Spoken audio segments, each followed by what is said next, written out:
In the quiet valleys and misty mountains of ancient Spain, shadows danced around fires that flickered with stories told by its earliest people, the Iberians.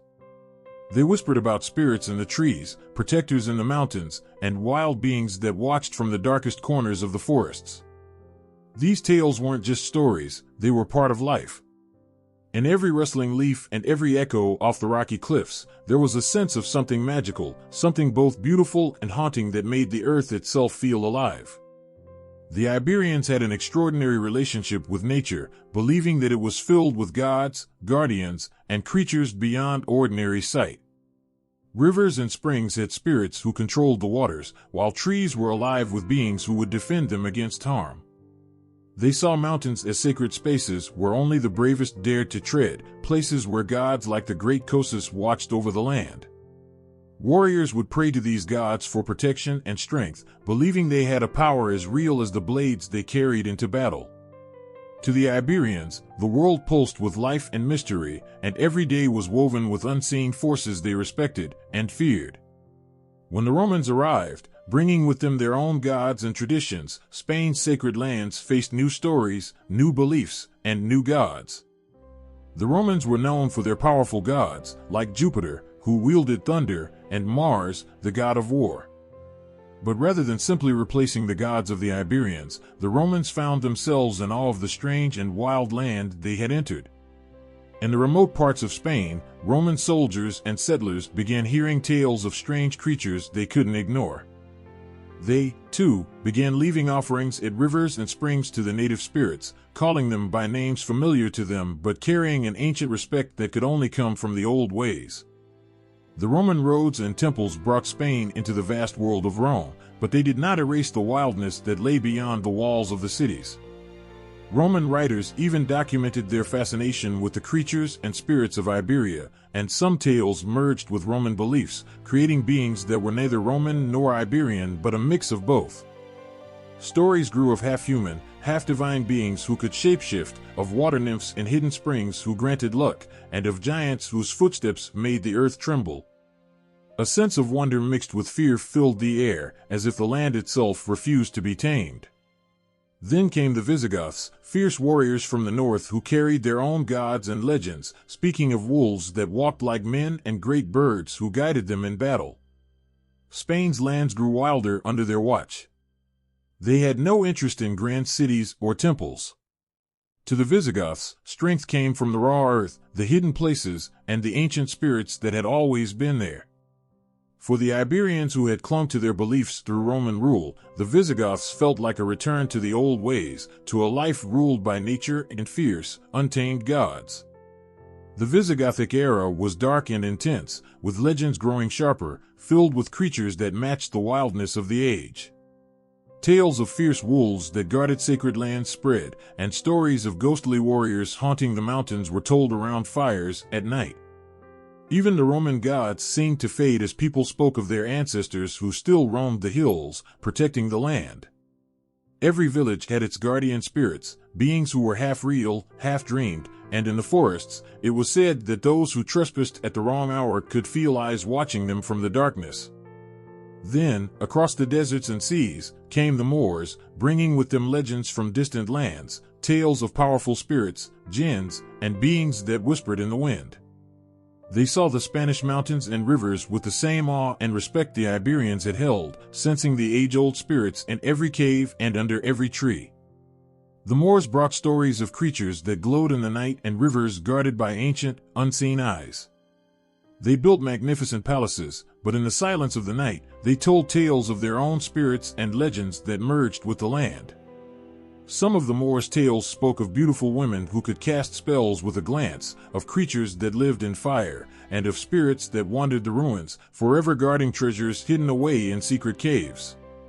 They also spoke of the jinn, beings neither good nor evil, but as mysterious as the mountains that rose around them. With them came a sense that even the air was filled with whispers, that the world was connected by invisible threads of magic. This merging of legends brought the spirits of Spain into a wider, richer world, a world where ancient gods and jinn could share the same space, creating a land of wonder and danger. The Moors and Christians eventually came face to face, and the battles that followed were fierce. But in those years, even as swords clashed, the people's love for these spirits and legends endured. These stories held them together, reminding them of the land's ancient heart and its quiet, unbreakable power. The creatures and spirits of Spain became guardians of memory and mystery, keeping alive a time when the earth spoke and the people listened. Through the whispers of these myths, Spain's ancient lands continue to breathe, holding onto their timeless guardians, their protectors, and their legends, always watching, always waiting.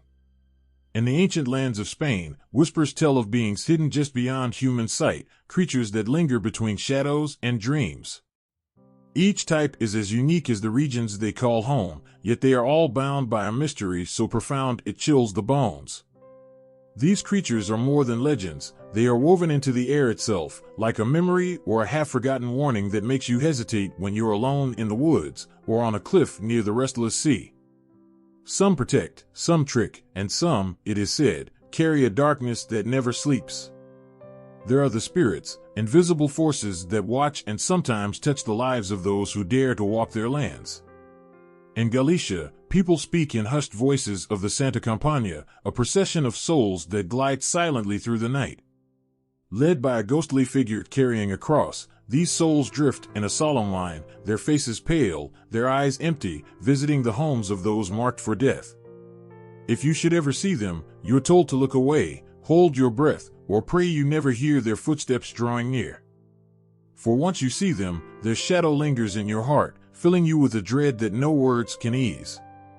Then, there are the giants, beings of unimaginable strength, who hide in mountains and valleys where the earth rises like jagged teeth against the sky.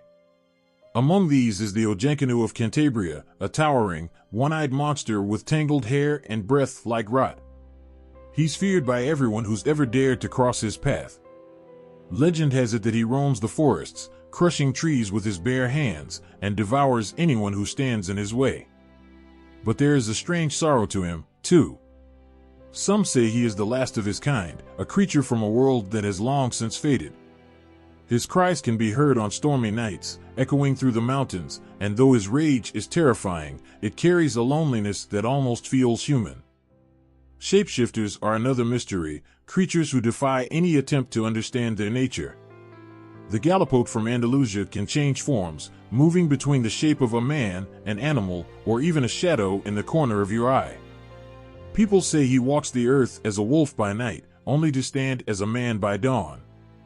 He has no loyalty, no fear, and his eyes seem to hold secrets too dark to share.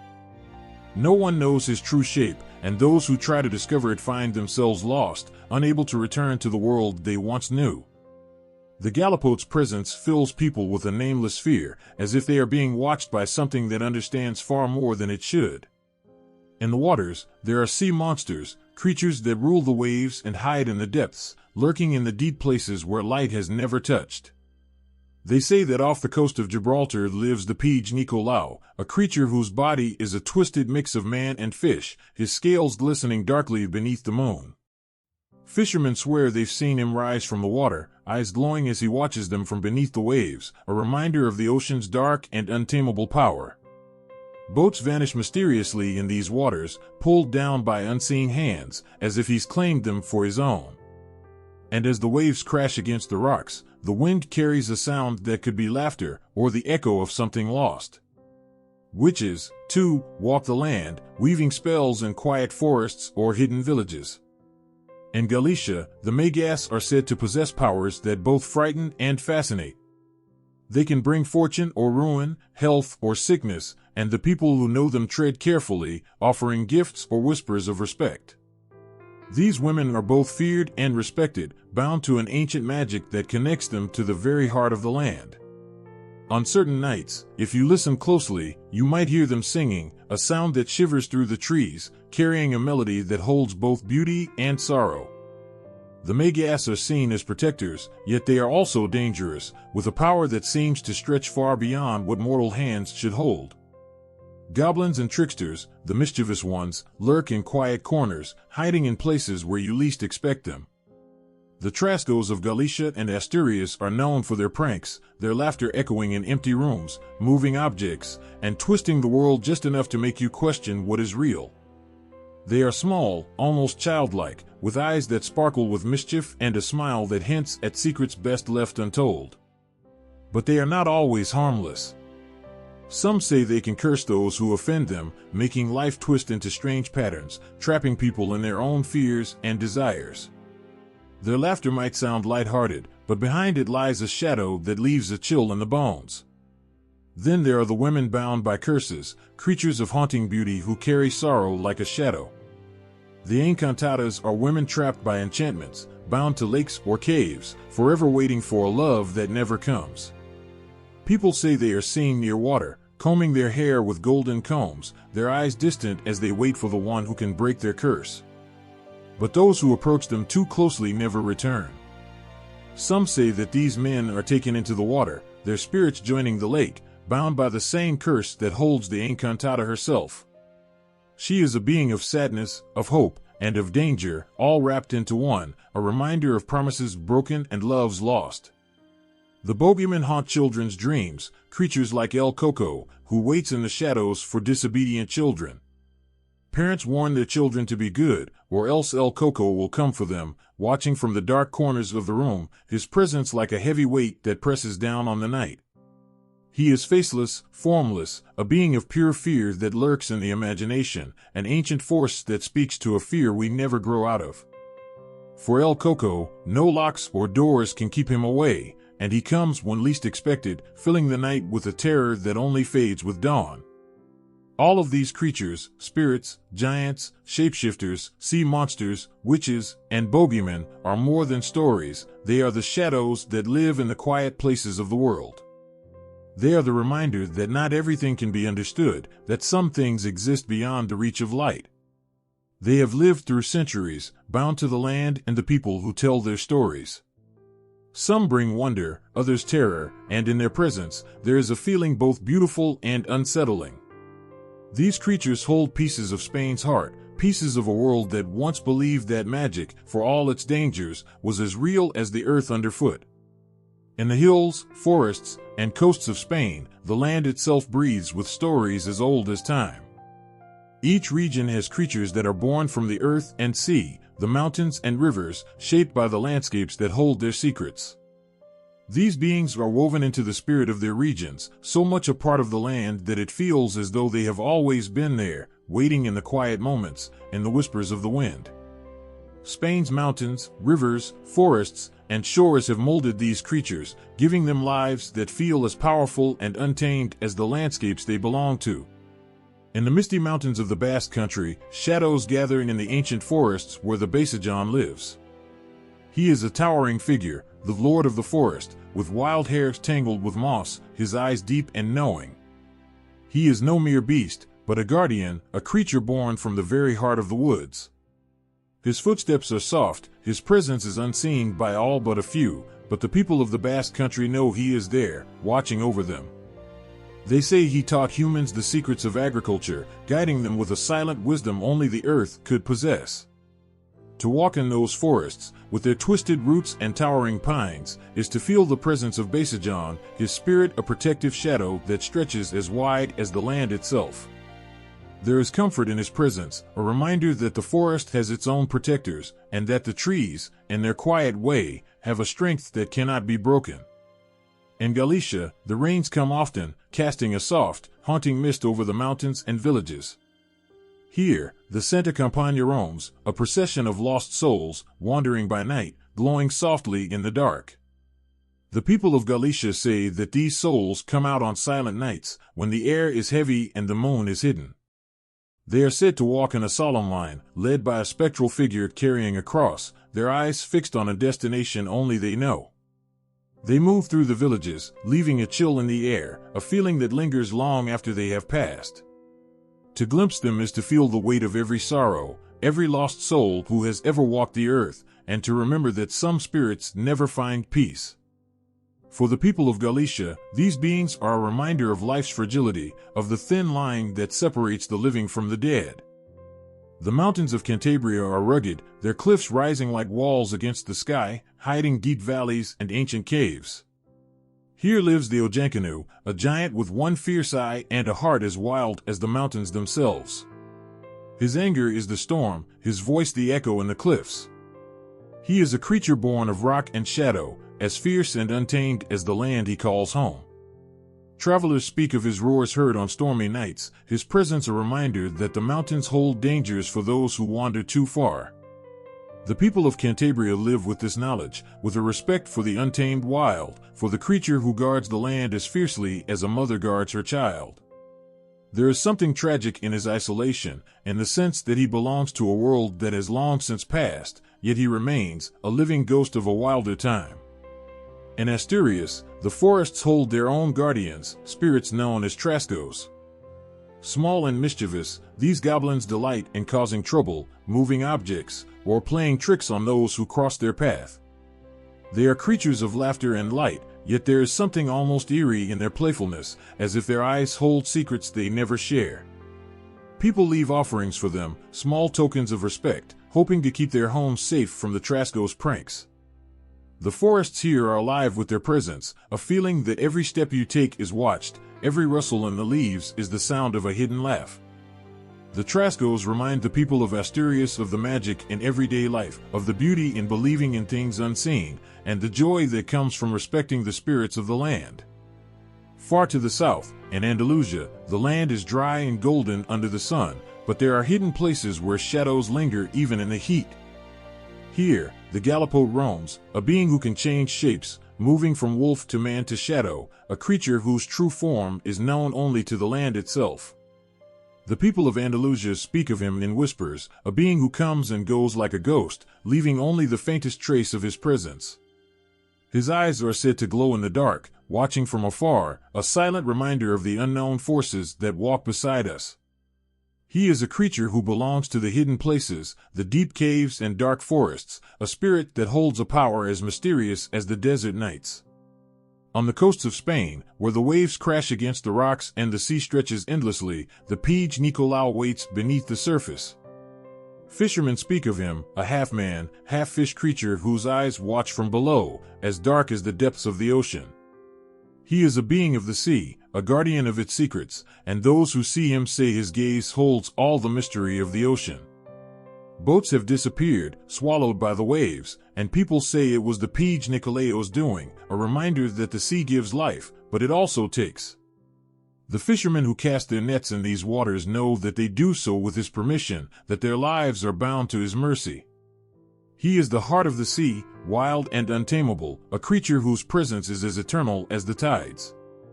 In every region, these creatures carry the voice of the land itself, shaped by the mountains, rivers, forests, and coasts they belong to. They are Spain's ancient guardians, beings who have watched over these lands for centuries, their presence as constant as the sun and the moon. They remind us that every part of this earth holds its own magic, its own mysteries, and that to walk this land is to step into a story that began long before we were here. Spain's creatures are more than myths, they are pieces of the land's soul, bound to it by a magic that time cannot touch. And as long as the mountains stand, as long as the rivers flow, they will remain, silent watchers in a world that remembers. In the thick, quiet forests of the Basque country, where the trees rise high and the air is heavy with the scent of earth, there lives a being that feels as old as the ground itself. They call him Basajaun, the wild man of the forest. He is no ordinary creature, he is a guardian, a protector, a teacher, wrapped in mystery and legend. Some say he is taller than any man, with hair like a wild, tangled forest that drapes down his back.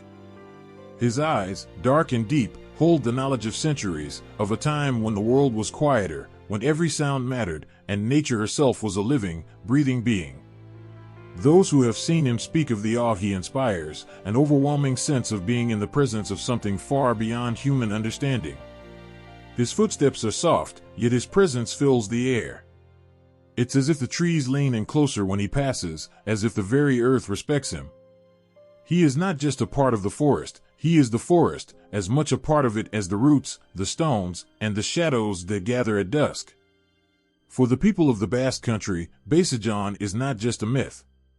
He is as real as the sun that rises each day, as real as the rain that falls, nourishing the ground he protects. Basajaun has always been known as a protector of herders, and the shepherds who lead their flocks into his forests know this well. In the past, when the mountain wolves would gather, their hungry eyes glinting in the dark, it was Basajaun who would come. Stories say that he would appear out of nowhere, his massive form a shadow among the trees, and the wolves would flee, scattering back into the depths of the forest. The shepherds, who had whispered prayers into the night, would watch in silence, hearts pounding as they caught a glimpse of the wild man who guarded them, feeling both fear and gratitude. But Basajaun was not just a protector, he was a teacher. Long before the villages had fields, before they knew how to grow their own food, he walked among the people, watching them struggle, watching their crops wither and fail. They say it was Basajaun who showed them how to plant, how to nourish the soil, how to respect the land that gave them life. He taught them to recognize the signs in the sky, the subtle changes in the wind, the songs of birds that signal the seasons. He knew the language of nature, every call and whisper, and he shared it with those willing to listen. In a way, he taught them to become part of the forest themselves, to understand its rhythms, to see the earth not as something to conquer, but as something to cherish. There is a story, still told in hushed voices, about the time Basajaun gifted humankind the secret of agriculture. The villagers had watched him from afar, observing the way he moved through the land, the way plants seemed to grow stronger in his presence. One young man, filled with curiosity and courage, decided to follow him deeper into the forest. Days passed, and the forest grew darker, wilder, yet the young man pressed on. At last, he found Basajaun by a riverbank, carefully placing seeds into the earth. Without turning, Basajaun spoke to him, his voice like the rustling leaves, low and full of wisdom. He told him where to plant, when to water, and how to harvest, sharing the secrets that would change the lives of the villagers forever. When the young man returned to his people, he shared what he had learned. And that year, for the first time, their fields grew thick and green, filled with life. The people were overjoyed, grateful, and they knew they owed their good fortune to Basajaun, the silent protector who had watched over them for so long. To this day, the Basque people give thanks, honoring the one who taught them the way of the earth. But Basajaun is not always kind. Those who disrespect the land, who take without thought or gratitude, are said to meet a different side of the wild man. Hunters who kill without reason, travelers who litter the forest, have found their paths twisted, lost in endless trees with no way out. Some return, shaken and silent, their faces pale, as if they have seen something beyond human understanding. They speak of a feeling, a presence, of eyes watching from the shadows, and they know it is Basajaun's warning to tread lightly, to remember that this is his land. In the quietest moments, when the forest is still and the light begins to fade, those who listen can almost feel him nearby. They say he watches over the herds, his gaze fierce yet filled with a kind of patience that belongs only to those who have seen centuries pass. He is the voice in the wind, the guardian in the trees, the silent teacher who taught humanity to respect the land that sustains them. The forest is his home, his heart, and for as long as there are trees and shadows, he will remain a silent protector, a spirit of the earth, watching over his people and his land, forever bound to the wild places of the world. In the quiet waters of northern Basque lands, under the silver light of the moon, there exists a spirit known to few and feared by many. Her name is Lamia. Those who have seen her say she is hauntingly beautiful, yet there is something in her gaze, a strange and mesmerizing sorrow that chills the heart. Her beauty is almost unreal, a flowing cascade of dark hair, eyes that seem to hold the very depths of the river itself, lips as pale as river stones. But then, there are her hands, delicate yet with fingers that end in sharp, claw-like tips, and her feet, which, on closer look, resemble the talons of a bird, curled and ancient. These features, like glimpses of a hidden truth, reveal that she is no ordinary woman, but a spirit bound to the water and earth, a creature as wild as the rivers she haunts. They say that Lamia appears by the riverside at dusk, just when the world is quieting, when even the birds have stopped their song. She sits by the water, combing her hair with a golden comb, her movements slow and hypnotic, as if time has no meaning for her. Those who watch her from afar feel drawn in, mesmerized by the delicate beauty of her form, by the sadness that seems to flow from her with every brushstroke. But there is a warning, old and stern, passed down through generations: do not approach the Lamia. She is not what she seems. Her beauty hides something dark, something that human eyes were never meant to see. The villagers say that Lamia was once a woman cursed, bound to live by the water, forever caught between two worlds, the world of people and the world of spirits. She is neither fully alive nor fully dead, forever longing, her heart trapped by a sorrow that has no name. Some claim she fell in love with a mortal long ago, a love that ended in heartbreak, leaving her to wander the rivers and lakes alone. Others say she was once a goddess, cast out and forced to live as a spirit, her powers stripped away, her freedom bound to the flowing waters of the land. But whatever her origin, one truth remains: to encounter her is to feel the weight of centuries, of secrets untold and sorrows unshared.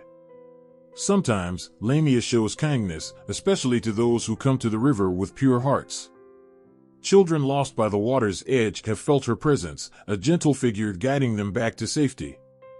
There are stories of young women who, facing heartbreak or sorrow, have glimpsed her on lonely nights and felt comforted, as if they were not alone. To them, she is a guardian, a spirit who understands pain and watches over those who need her. But even these tales carry a hint of caution, for Lamia is not to be trusted fully. She is bound to her own nature, one that humans can neither predict nor understand. The fishermen who cast their nets near her river tell of strange occurrences, of nights when the water grows unnaturally still, and the air feels heavy, as if the river itself is holding its breath.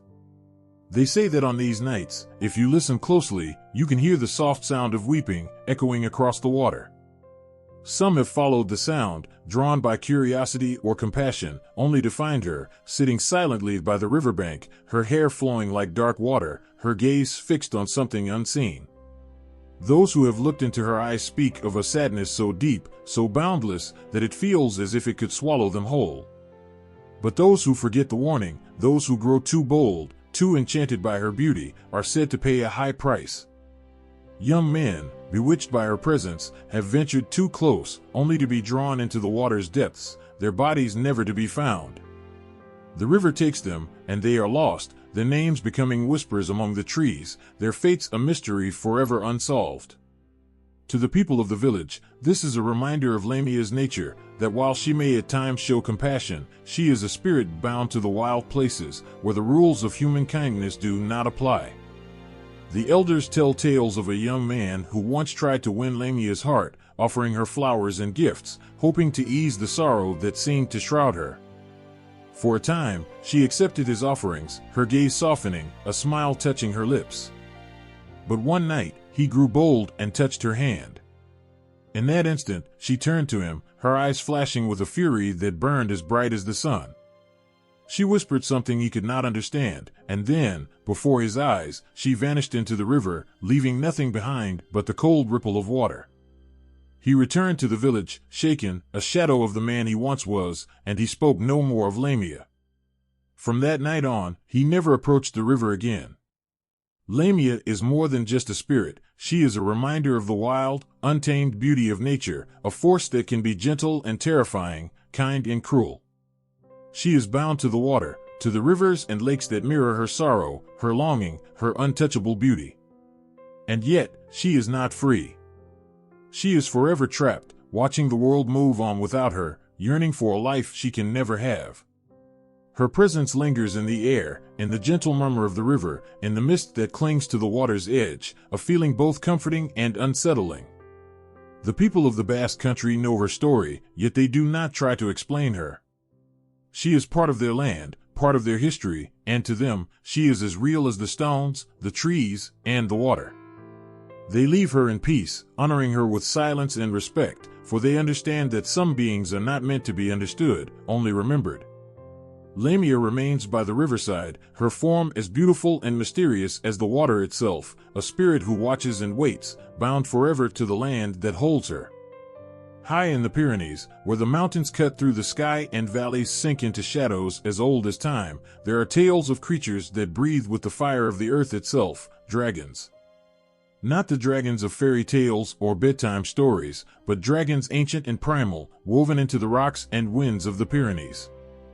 Their scales glint with a cold shimmer, their breath carries the warmth of fire and the bite of winter, and their eyes are as old as the mountains themselves. In these rugged lands, where every peak has witnessed storms and silence, these dragons have found their home. The people here know of them, feel them in the air that is thick with mystery, and they carry a quiet respect for these beings, creatures who seem to have watched over the land since the first snowfall.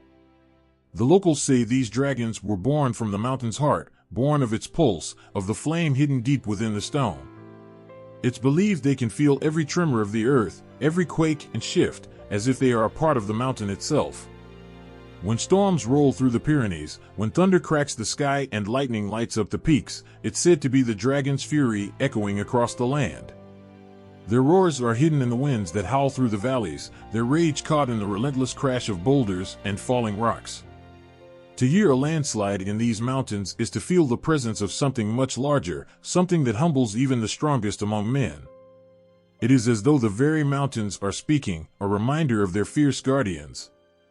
The Pyrenean dragons, however, do not merely strike fear, they inspire awe, respect, and even reverence. In the quiet hours of dawn or dusk, when the fog lingers like a veil, villagers say you can catch a glimpse of them, shadowy forms gliding over ridges, their wings moving in silence. To see them is to feel a shiver run down the spine, a reminder that there are beings who have seen the rise and fall of kingdoms, who have witnessed the passing of generations. They carry the weight of time, and those who have seen their shadow or felt their presence know they are standing in the presence of a creature that holds the memories of the earth. Some legends speak of dragons who came down from the mountains, drawn by the scent of the villages nestled in the valleys. In these stories, villagers speak of the ground trembling as the dragons approached, of the air growing thick with the scent of fire and smoke. But not all encounters were fear and destruction. Some dragons, the old tales say, watched over the villages, their fiery breath used to protect rather than harm. One story tells of a small village on the edge of the Pyrenees, saved from an invading army by a dragon whose roar alone sent the soldiers fleeing. The villagers, grateful and in awe, left offerings at the mountain's edge, small tokens of respect to honor the protector that watched over them. And yet, these dragons were not merely protectors. They were testaments to the wildness of the mountains, reminders that this land was untamed, a place that could never truly belong to man. Shepherds who grazed their flocks on the slopes would sometimes feel the weight of unseen eyes, a presence that watched from the crags above. They would see, on the highest peaks, shapes that seemed almost too large to be rocks. It was said that if a dragon chose to show itself to you, it was both a blessing and a warning, a sign that you had entered a place not your own, a realm that belonged to the mountains and their ancient guardians. The Pyrenean dragons are also tied to the rivers that cut through the valleys, rivers said to be fed by the dragon's breath, flowing with the strength and life of the mountains themselves. On misty mornings, when the rivers are shrouded in fog, villagers speak of dragons resting by the water, their scales glistening in the half-light. There's a tale of one such dragon, known as Galtagori, who was said to sleep by the river at dawn, his body coiled along the bank, his breath warming the water. Those who needed protection, it is said, could leave a pebble by the riverbank as an offering. If Galtagori accepted it, he would leave a small mark on the stone, a sign of his promise to watch over them. Yet, the dragons are not always forgiving. There are tales of those who dared to take from the mountains without respect, miners who dug too greedily, disturbing the dragon's rest.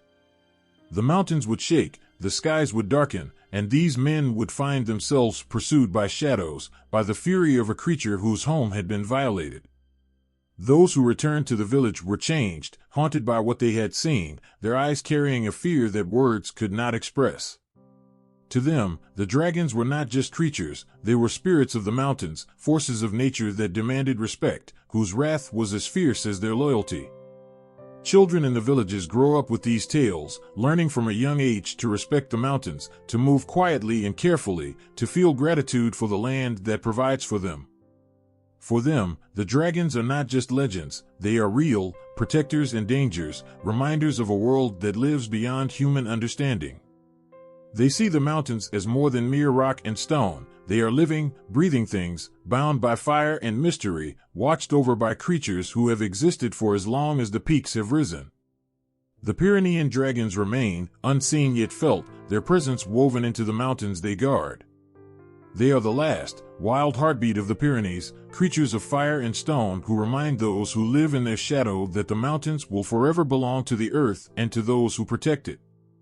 And so, the people live with respect and a quiet awe, knowing that as long as the dragons remain, so too does the spirit of the Pyrenees, ancient and unbroken, hidden in the mist and shadows of the towering peaks. In the quiet hours, when the mountains wear their mist like a veil, there is a presence that stirs the soul, a presence as old as the mountains themselves, a quiet power that moves through the Basque country. Her name is Mari, the Lady of the Mountains. People say she walks the peaks, her form shifting like the clouds that crown the highest summits, her power flowing with the streams, swelling in the storms, breathing life into the valleys below. She is more than myth, more than memory, she is the heart of the mountains. They say Mari can take many forms. Sometimes she is seen as a beautiful woman, her hair as dark as a stormy sky, her eyes gleaming like hidden rivers. Other times, she appears as a dragon, her scales like the rocks themselves, her wings as vast as the sky. To look upon her in this form is to feel the force of nature itself, to tremble before a being who can raise the winds with a whisper or hush the thunder with a glance. The people believe she is both woman and beast, a goddess who can wear the shape of all that she commands. Mari's touch can bring life or loss, she is the giver and the taker. To those who honor her, who live with respect for the mountains, she grants prosperity. Their crops grow lush and green, their animals grow strong, and the rivers flow clear and fresh. But for those who show disregard, those who take without gratitude, who scar the land with greed, her wrath is as fierce as a winter storm. In those moments, Mari becomes a vision of fury, the skies darkening as her rage fills the air. The winds howl, the lightning cracks, and the rain falls in torrents, as if she is washing away the very presence of those who dared to disrespect her domain. Mari controls the weather, her moods mirrored in the skies. When she is pleased, the sun shines warmly over the villages nestled in the mountains, and the air carries a gentle breeze that feels like her blessing. But when her heart is heavy, when the people have forgotten the old ways, storms roll in. Black clouds gather like a silent army, and the thunder speaks her warning.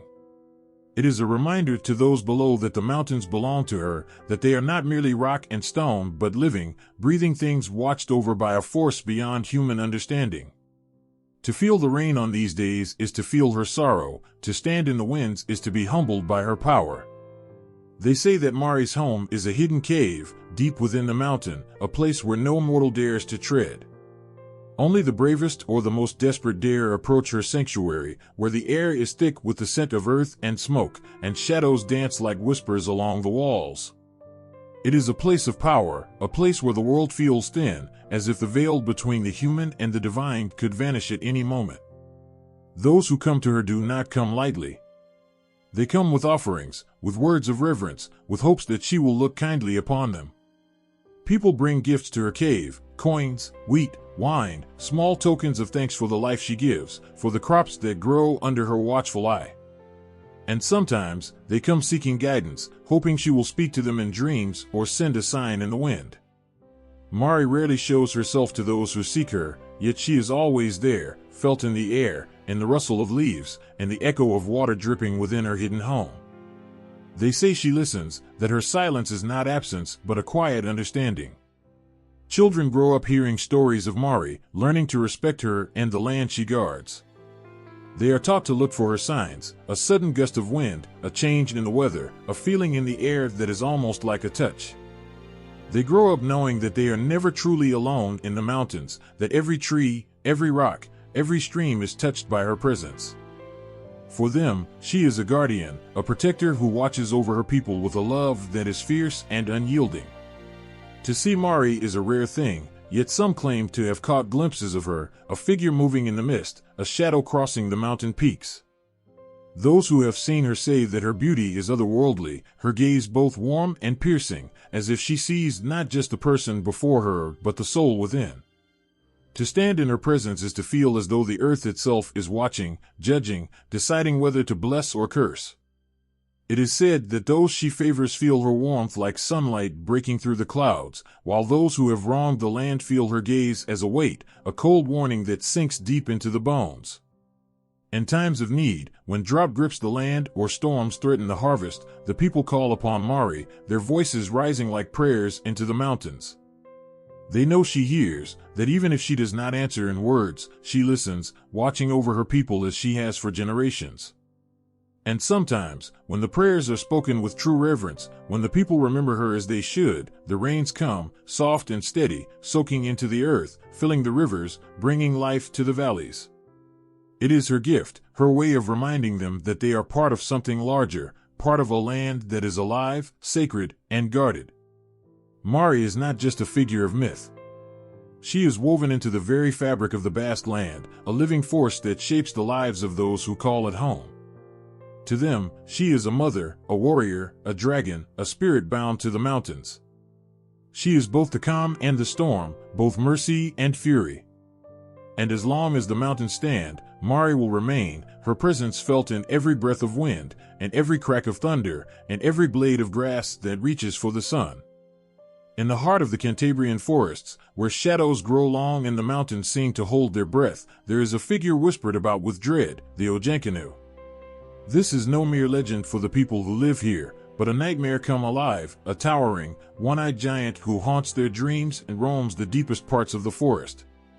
His very presence speaks of chaos, his name evoking an instinctual fear. The Ojankanu is a force of brutality, a creature of rage and might, driven by a hunger to destroy all that lies in his path. To catch a glimpse of him is to see something almost too terrible to believe. His body, twisted and gnarled like the ancient trees around him, is covered in coarse hair and scars from battles he's waged over the centuries. His skin, rough and weathered, bears the marks of time and rage, while his hands, each finger ending in a claw-like nail, are large enough to crush boulders, snap trees, and tear through anything unfortunate enough to cross his path. And then, there is his eye, a single, bloodshot orb that stares out from his monstrous face with an intensity that chills the bone. That single eye sees everything, every movement, every flicker of light. It misses nothing and spares even less. The Ojankanu has no mercy, no kindness in his heart. Unlike many giants in folklore who carry a hint of humanity or benevolence, he is nothing but malice personified. He roams the forest, driven by a primal urge to unleash chaos and suffering. The very ground shakes under his steps, and the air grows heavy when he is near. Birds fall silent, animals retreat, and even the trees seem to draw back, as if fearing his destructive touch. To be close to him is to feel the weight of raw, unrestrained brutality, a feeling that leaves a mark on anyone who lives to tell the tale. The villagers tell stories of him ripping up trees, tearing apart hillsides, and breaking through rock with his bare hands. They say he roams the forests in search of victims, guided by a sense of anger that never seems to fade. His roars echo through the valleys, a sound that chills even the bravest among them, a warning to all that death is close. People who have heard his rage-filled cries say it's as if the forest itself is screaming, as if the trees, the earth, and even the winds are calling for mercy. Children grow up with tales of the Ojankanu, learning early to respect the boundaries of the forest, to stay close to home and away from the darker parts of the woods. Parents tell them stories, not to frighten them, but to keep them safe, to remind them that there are places where even the sun fears to shine. They are taught that the Ojankanu is always listening, always watching, his single eye scanning the forest for anything that might be unfortunate enough to stray too far. But the stories of his destruction are not all there is to him. There is a strange, tragic irony to the Ojankanu. People say he is as much a prisoner as he is a terror, a creature doomed to his rage and bound to a life of violence and hate. It's as if the forces of nature themselves cursed him, trapping him in a cycle of endless destruction and solitude. For him, there is no escape from this life of rage, no peace in the quiet of the forest. He is forever alone, feared and despised, unable to rest, unable to find solace, his every day consumed by a fire that never dies. Even in his monstrous cruelty, there is something almost sorrowful about the Ojenkanu. People whisper that perhaps he was once something more, something that knew peace, something that could feel more than rage. But whatever kindness, whatever humanity might have once lived in him, it is long gone now, buried under centuries of hatred and fury. Now, he is a being of pure destruction, a creature shaped by pain and loss, a figure that roams the forest, seeking release in a world that has only ever given him suffering. Yet, there is a faint hope, a glimmer of redemption buried in the tales of the Ojenkanu. Some say that, once a century, there comes a chance for the Ojenkanu to find rest. It's said that a rare flower, one that blooms under a blue moon, has the power to bring him peace, to break the cycle of rage that binds him to the forest. But this flower is as elusive as it is powerful, hidden deep in the forest's heart, guarded by nature itself, as if even the land itself hesitates to let go of such a fierce creature. And so, the Ojenkanu remains, a being of boundless strength and fury, a creature both feared and pitied by those who live in his shadow. He is more than just a monster in the woods, he is a symbol of all that is brutal, all that is violent and untamed in the world. And yet, he is also a reminder of the power of suffering, of the darkness that lies within every heart, waiting to be unleashed. To hear the Ojenkanu's roar is to feel the weight of centuries, to hear the cries of a creature caught in a web of his own rage, forever bound to the forest, forever alone. And so he roams, his single eye searching, his heart burning, a creature both terrible and tragic, forever haunting the Cantabrian woods.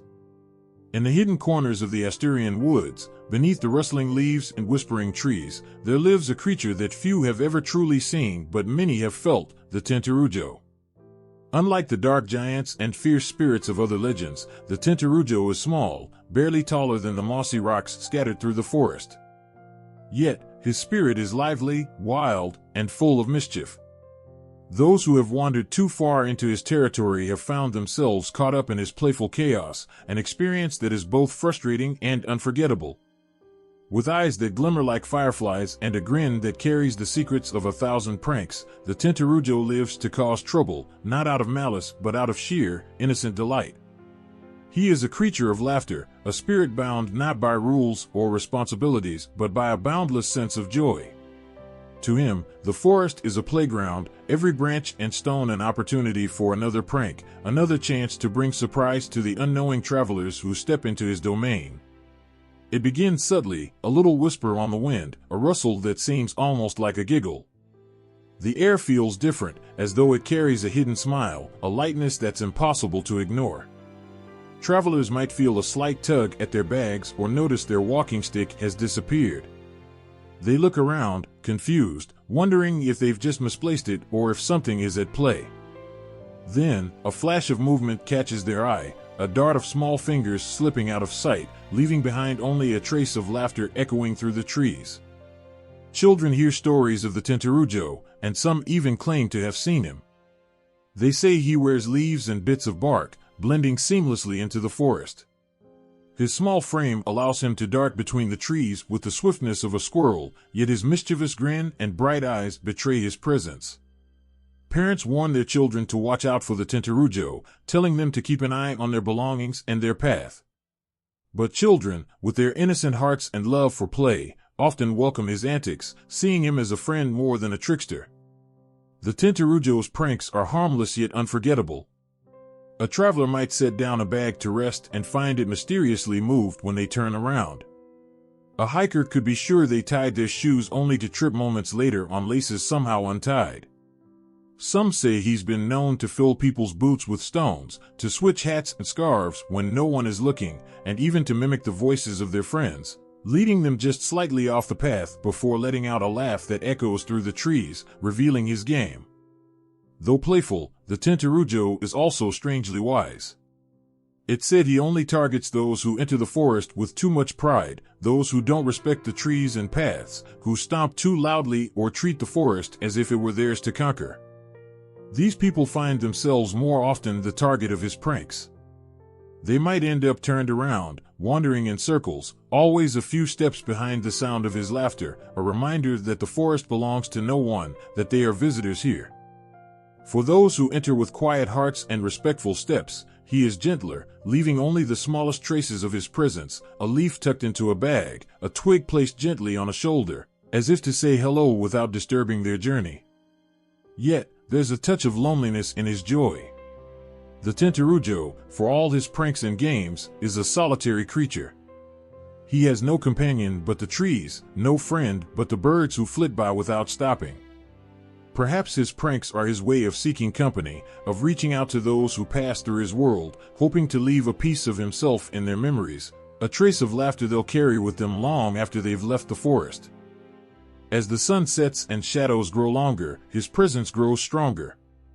It's in these quiet, dim hours that the Tinterujo feels most alive, his laughter a soft echo through the trees, his tiny footprints marking the forest floor where no one can see. And when night falls, he curls up in the roots of an ancient tree, his laughter fading to a gentle hum, a lullaby only the forest knows. To encounter the Tinterujo is to leave with a sense of wonder, a feeling of having touched something wild and free. He is a reminder that not all spirits are fierce or vengeful, that there are forces in the world that thrive on laughter, that find joy in the simplest games. The Tinterujo is more than just a prankster, he is the spirit of the forest's light-hearted heart, a creature of endless mischief, endless laughter, and a touch of magic that lingers long after his laughter fades. In the quiet, shadowed villages of Asturias, when night settles and the winds whisper through the valleys, there is a presence that fills hearts with a deep, quiet fear, the Guaxa. Known to emerge under the cover of darkness, she is no ordinary creature. The Guaxa is a figure born from dread itself, a creature who preys upon the weak, the sick, and those who sleep unguarded. Her story is woven into the very fabric of Asturian nightfall, her name spoken in whispers, her image haunting those who feel her lurking presence just beyond the safety of their walls. It's said that the Guaxa appears as an old, frail woman, cloaked in layers that drape over her thin, skeletal frame. Her skin is pale and drawn tight over her bones, her face a hollow mask of despair. Yet, beneath her withered appearance lies a relentless hunger, one that drives her through the villages in search of those too weak to defend themselves. Her eyes, though dim and tired, glint with a predatory gleam, and her mouth, a small, pursed line, hides sharp, needle-like teeth that she uses to drink the life from her victims. Children are warned of her with hushed stories, told just before bed when the candles flicker and the night feels a little too close. They hear tales of how the Guaxa slips through cracks and crevices, able to flatten her fragile frame to slide under doors and through windowsills. Once inside, she approaches her victim, her steps silent, her breath barely stirring the air. Her thin, cold fingers reach out to touch their skin, and she lowers her face to theirs, pressing her tiny, sharp teeth into their flesh to drink just enough to sustain herself, leaving them weaker and more vulnerable each night. For the Guaxa, it isn't about killing outright. Her horror lies in her patience, her willingness to return night after night to drain her victims slowly, letting their life fade bit by bit until they are too weak to even call for help. Families who sense her presence are left feeling helpless, watching their loved ones grow pale and tired, their strength slipping away without any visible cause. They know, in their hearts, that the Guaxa has come to visit, that she has chosen her next prey, and there is little they can do but pray for daylight. Some villagers believe the Guaxa is more than just a creature of the night. They see her as a symbol of despair and sorrow, a twisted spirit who, in her own life, was abandoned or mistreated, left to fend for herself until she transformed into this creature of vengeance and need.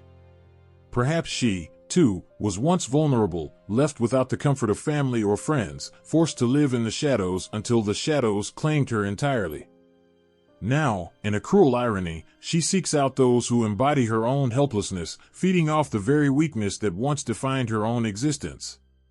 The stories of her visits ripple through the village, leaving a sense of unease even among those who haven't seen her. People speak of feeling a chill in the room, a sudden weight pressing down as though something unseen watches them from the corner. They cover their windows, bolt their doors, and sleep in groups, hoping that closeness will keep the Guaxa at bay. Yet they know, in the quietest parts of their hearts, that if she chooses them, there is no escape. The Guaxa's thirst is patient, her visits inevitable. Her hunger is relentless, yet she takes no pleasure in her feeding. There is no joy in her pale face, no satisfaction in her predatory gaze. It's as though she is as much a prisoner to her needs as her victims are to her presence. Cursed to wander from one vulnerable soul to the next, she is trapped in a cycle of sorrow and hunger, a creature both pitied and feared, a symbol of all that is tragic and unchangeable in life. Even now, when the villagers feel the slightest chill in the night air, they close their windows and call their loved ones close. They look into the darkened corners of their rooms, searching for a shadow that shouldn't be there, for the faintest whisper of movement. And in those long, quiet hours before dawn, they wait, hoping that the guaxa passes them by, hoping that they will be spared her touch for one more night.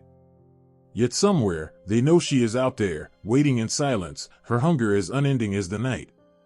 When the skies of Asturias and Galicia darken with heavy clouds, and the winds begin to howl through the valleys, it's said that Nubaru, the bringer of storms, is near. To the people of these lands, he is more than just a figure of myth, he is a force that commands respect, an ancient spirit with the power to reshape landscapes, summon torrents, and bend the very sky to his will. With a long, tangled beard of clouds and eyes that flash like lightning, Nubaru's presence is as fierce and mysterious as the storms he conjures. He appears out of nowhere, riding on the wind, a shadow blending with the dark clouds that gather over mountaintops, warning all below that they are at his mercy.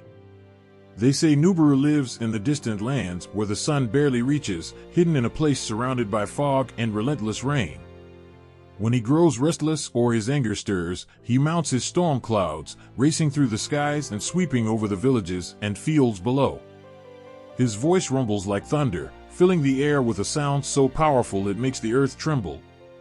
It's a voice that can bring both blessings and ruin, depending on his mood, and it's said that no one truly knows what will awaken his wrath or his mercy. Farmers, whose livelihoods depend on the delicate balance of rain and sun, hold him in equal parts fear and reverence. A gentle rain, blessed by Nubaru, can bring life to the soil, filling it with just enough moisture to nourish crops, ensuring a bountiful harvest and prosperity for the village.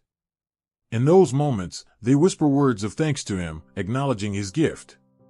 They remember the times when he has shown kindness, sending soft showers to refresh the earth, and they feel his presence as a force of goodness, a protector who watches over their land. But Nubaru's temper is as wild as the storms he controls, and when angered, he becomes a figure of pure wrath. There are tales of those who wronged him, those who forgot to show respect or mocked his power, and who, as a result, faced his fury. To anger Nubaru is to invite catastrophe. He unleashes storms that blot out the sun, bringing torrents of rain that can flood villages, rivers that overflow, and winds that tear at roofs, trees, and fields with merciless strength. Lightning lashes across the sky, lighting up the night with flashes that turn darkness into blinding white. His storms leave paths of destruction that people cannot erase, a reminder carved into the land that no one escapes the power of the storm bringer. Yet, Nubaru is more than just his rage. Those who have honored him, who understand the delicate balance he brings, have stories of the times he saved them. Some say that during droughts, when fields cracked and rivers ran dry, they called upon Nubaru, humbling themselves before him, begging for his mercy. And sometimes, their prayers were answered. On rare nights, when the air was thick with hope and the sky stretched empty and bare, clouds would gather, bringing rain that kissed the ground like a promise kept. These rains were soft, steady, and life-giving, and the people knew that Nubaru had heard them, choosing mercy over might. They say that if you catch sight of Nubaru during a storm, if you look up through the blinding rain and catch the outline of his shadow or hear his thunderous laughter rolling through the sky, you must close your eyes, bow your head, and thank him, even if he brings destruction. For Nubaru is not simply a creature of punishment or reward. He is a reminder of the wildness of nature itself, a force that cannot be tamed, a spirit that exists to remind humanity of its place beneath the skies. Parents tell their children stories of him, warning them never to curse the rain, never to wish away the storms. For each drop that falls, each gust that blows, carries a trace of Nubaru's own spirit, his power, his unpredictability. Even in calm weather, they feel him in the air, a hidden strength that waits, watching, ready to show his presence at any moment. To those who understand him, Nubaru is not just a bringer of storms, but a guardian of the balance, a spirit who gives as much as he takes, who blesses as much as he punishes. His anger, his mercy, his very being lives in the skies above Asturias and Galicia, shaping the lives of all who dwell below, reminding them that life itself is a delicate balance, and that every storm eventually passes. On certain nights in Galicia, when the air turns still and thick with a strange, uneasy quiet, locals know to keep their doors bolted and their windows tightly shut.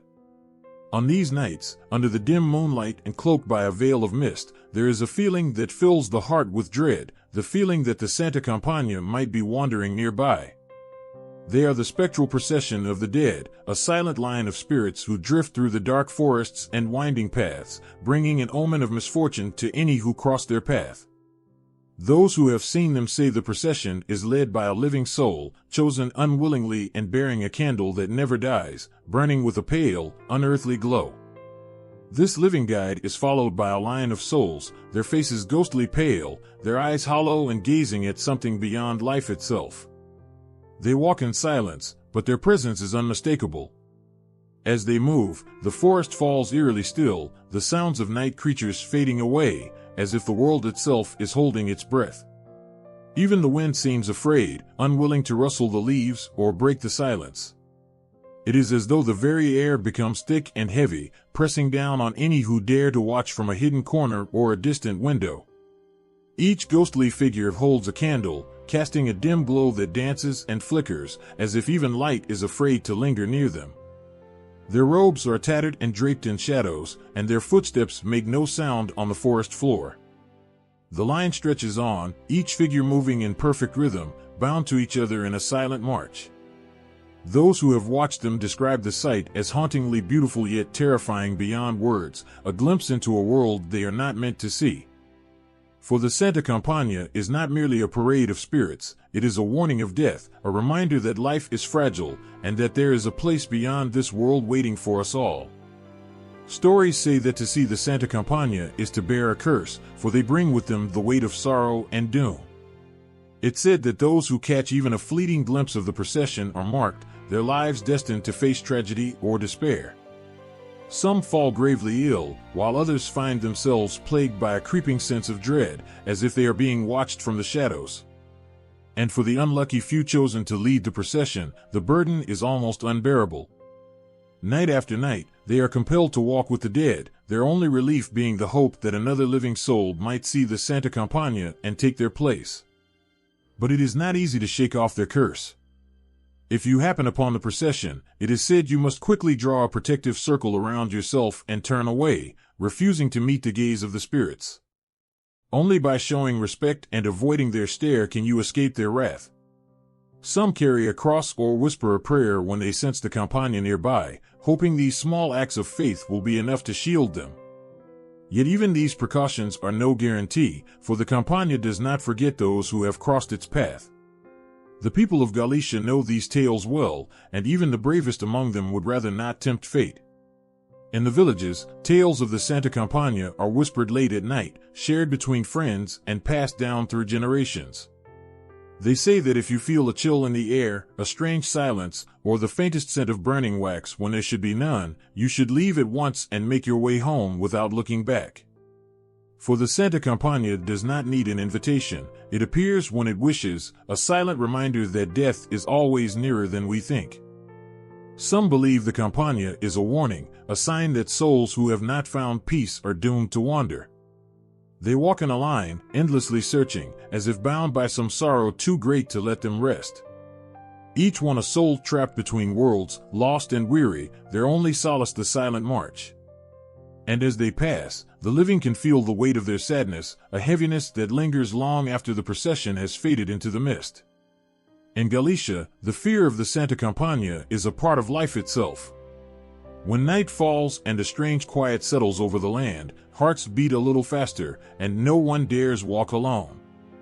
Even the bravest would rather not risk an encounter, for the sight of the procession is one that changes a person forever. Those who have seen it are marked, their souls touched by the cold hand of the unknown, reminded that in the end, we are all bound to join the march in our own time. On quiet, Misty nights in Galicia, when the moon hangs low and the trees seem to whisper secrets, people speak of the Megas, the witches of Galicia. For centuries, these women have been figures of fear, awe, and curiosity. To this day, they are respected and sometimes even feared, as no one truly knows what powers lie in their whispered words, their hidden herbs, or their potions mixed under the cover of darkness. Megas are more than mere legends. They are woven into the fabric of Galician life, existing somewhere between myth and reality.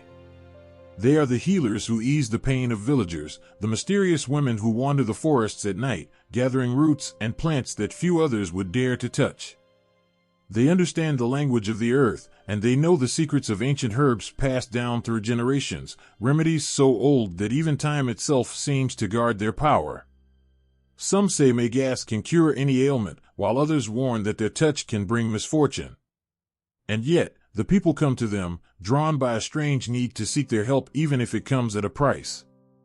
In Galicia, people often speak with hushed voices about the Myga Chacona, a dark spirit among the witches who is said to have the power to drain the life force from those she curses. Known to bring a chill wherever she goes, she is a figure that mothers warn their children about, a shadow cast on walls that disappears as quickly as it arrives. There are tales of villagers who cross the Myga, only to find themselves plagued with sickness or misfortune.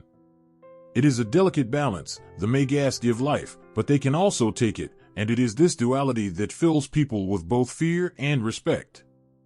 In these lands, where the old ways are alive, Megas are said to call upon the forces of nature. When a storm comes suddenly, or crops wilt without reason, some believe it is the work of a displeased Myga.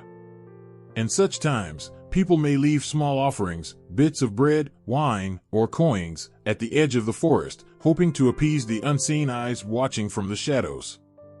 And if a loved one falls ill without cause, they may even seek out a Myga, humbling themselves in hope of mercy. It is in these moments, under the heavy air of a gathering storm or the glow of a waning moon, that the true mystery of the Megas reveals itself. They are both healers and harbingers, with one foot in the world of the living and the other in something far older and darker. The Megas are not confined to the woods or the edge of villages. They are a part of daily life, woven into the Galician soul. They are present at births, blessing or cursing as they see fit. They come to funerals, their silent presence reminding everyone that death, too, is something they understand all too well. In the minds of the people, they are neither wholly good nor entirely evil. They are simply Megas, a presence that cannot be ignored, and their power is a force that commands respect. People are drawn to them in times of need, trusting them with secrets, hopes, and fears, knowing that Megas hold wisdom from ages past. Even today, those who pass by an old woman hunched over a cauldron or gathering plants at dusk might glance away, offering a quick prayer under their breath. Not all who practice these arts are true Megas, but in the eyes of the villagers, it is better to be safe than to anger a force that no one fully understands. And so, the Megas live on in the collective memory, as real as the ground beneath their feet. It's said that some can still be found, working in silence, moving through the villages as naturally as the wind, casting spells, whispering to the stars, and wielding the ancient magic that is theirs alone. In Galicia, the world of the living and the world of the supernatural are close, and the line that separates them is thin.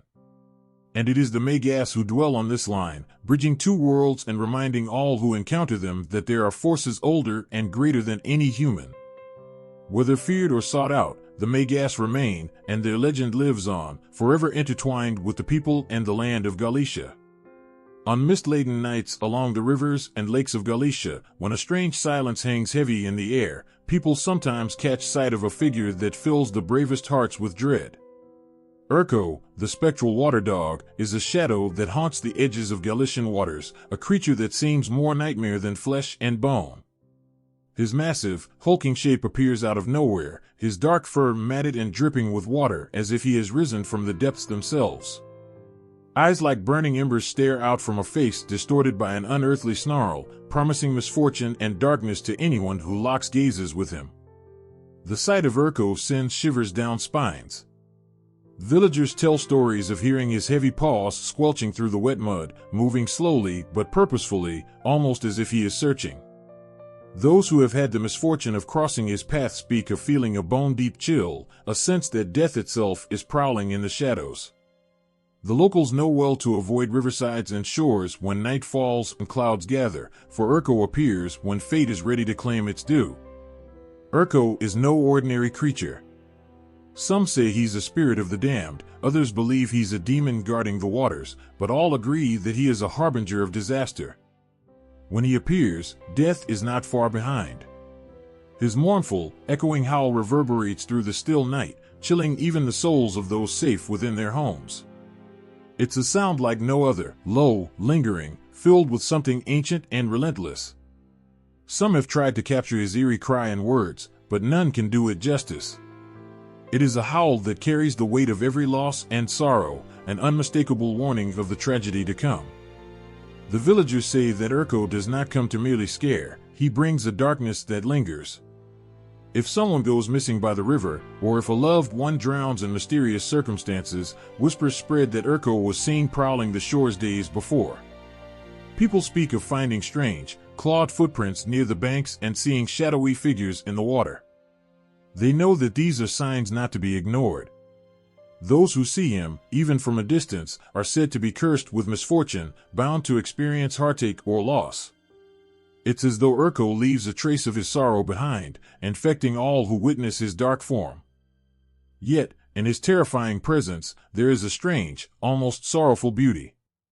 Some believe Urko is bound to the waters, a creature cursed to roam endlessly without peace, tethered to the rivers and lakes of Galicia like a lost soul. He is a creature of melancholy as much as he is of terror.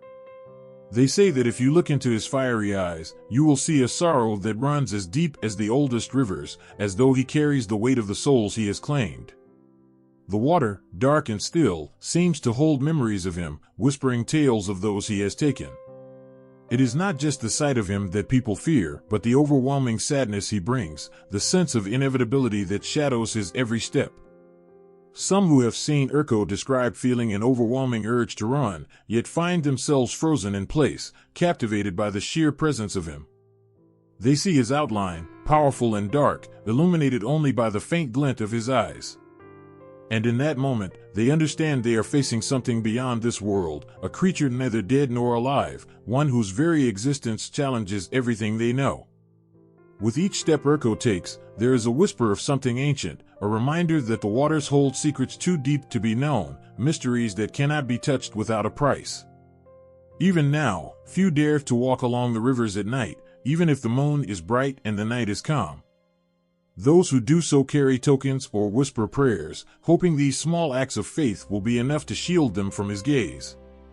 For they know that the quietest night can become filled with the sound of heavy, wet footsteps, the smell of something damp and dark, the sense that something powerful and timeless is watching.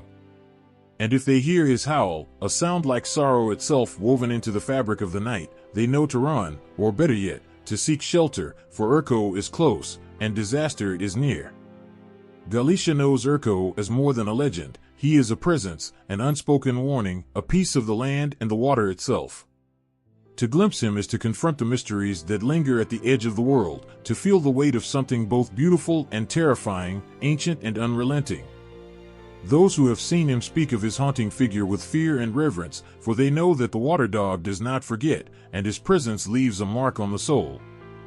On still nights in Galicia and Asturias, when silence settles over the valleys and only the occasional creak of an old wooden floor echoes through darkened homes, some feel a presence, an unsettling sense that they're not alone. For generations, families have whispered about the Trascos, small goblin-like creatures with a mischievous sparkle in their eyes and quick, nimble fingers ready to cause just the slightest bit of trouble. They're the unseen hands that move your belongings, that tip over cups in the night, that seem to giggle when you can't find the key you swear was right in front of you. In houses where peace is regularly disturbed, many suspect Trascos at play. These little tricksters are more than folklore, they are woven into the heart of every family legend, each story bringing its own mix of humor and frustration. It's said that Trascos are no taller than a child, with wiry bodies, sharp ears, and eyes that glint with the mischief of ages. They are known to slip in and out of rooms as easily as shadows, leaving behind faint traces of their laughter. Some say that the Trascos were once protectors, spirits meant to watch over homes. But as the years went by, they grew bored and restless, and what was once an innocent presence became something far more unpredictable. For those who live with a Trasco, patience wears thin. They scatter grains on kitchen floors, untie shoelaces, and shuffle chairs around just enough to make you stumble in the dark. They delight in tipping over jugs of milk and hiding precious keepsakes in the strangest places, only to bring them back days or weeks later, always with a sense of pride in their little games. The family cat often seems to sense them, staring into empty corners with wide, wary eyes, as though it knows something lurks just beyond what the human eye can see. And sometimes, as you lie awake in the quiet hours before dawn, you hear the faintest sound of tapping, or perhaps even a tiny giggle, a whisper of amusement that's both endearing and maddening. But for all their antics, Trascos are not malevolent. They are more like children who never grow up, forever curious and eager to entertain themselves, even at your expense. There are stories of families who, desperate for peace, tried to rid themselves of these little creatures. They left out offerings, bits of bread, sweets, even coins, hoping to appease the Trascos and send them on their way. And sometimes, this seemed to work. But in other cases, it only encouraged them. To a Trasco, gifts mean affection, and they would interpret these offerings as a sign that they were wanted, sometimes bringing even more energy and enthusiasm to their mischief. If a family learns to live with a Trasco, however, they may notice that it's not all trouble and chaos. There are those rare moments when a Trasco shows a flicker of care. It's said that Trascos can occasionally be helpful, especially to those they've taken a liking to. Stories are told of children who dropped a cherished toy, only to find it returned to them without a word. Or of mothers, exhausted from a long day, who wake to find that a Trasco has quietly pushed a scattered mess back into place. It's a small kindness, almost unnoticeable, but it's a sign, a subtle reminder that beneath the tricks and the games, the Trascos have hearts, however small and hidden. Grandparents tell tales of Trascos who, when treated kindly, even reveal themselves in glimpses, always quick and fleeting. A shadow darting across a wall, a tiny footprint left in dust, or perhaps even a little bundle of fresh herbs left on a windowsill. They are creatures who, in their mischief, bring a sense of life and movement into households, as if reminding the family that there is magic in the little things, a playfulness in the cracks and corners of the home. But just as often, they slip back into their playful tricks, hiding things in strange places and knocking over pots and pans with glee. Living with a Trasco is like sharing a home with an invisible friend who is as exasperating as they are endearing. They are reminders of something old and whimsical, of the playful side of the unseen world. In every house that's touched by the presence of a Trasco, the air is a little livelier, the night a little less lonely, and even the simplest moments feel touched by something ancient, playful, and just a little bit magical. In the quiet of the Castilian hills, where the winds seem to carry whispers and the trees stand like guardians, legends speak of women who aren't entirely of this world.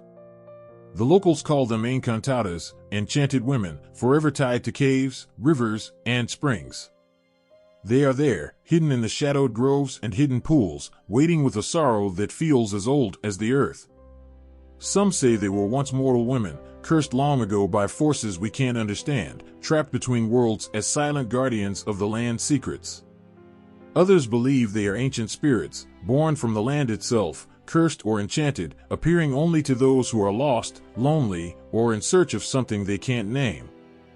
On some evenings, when the mist settles thick over the valleys, travelers have reported seeing a soft, shimmering figure by the water's edge, or a pair of watchful eyes glinting from within the dark mouth of a cave.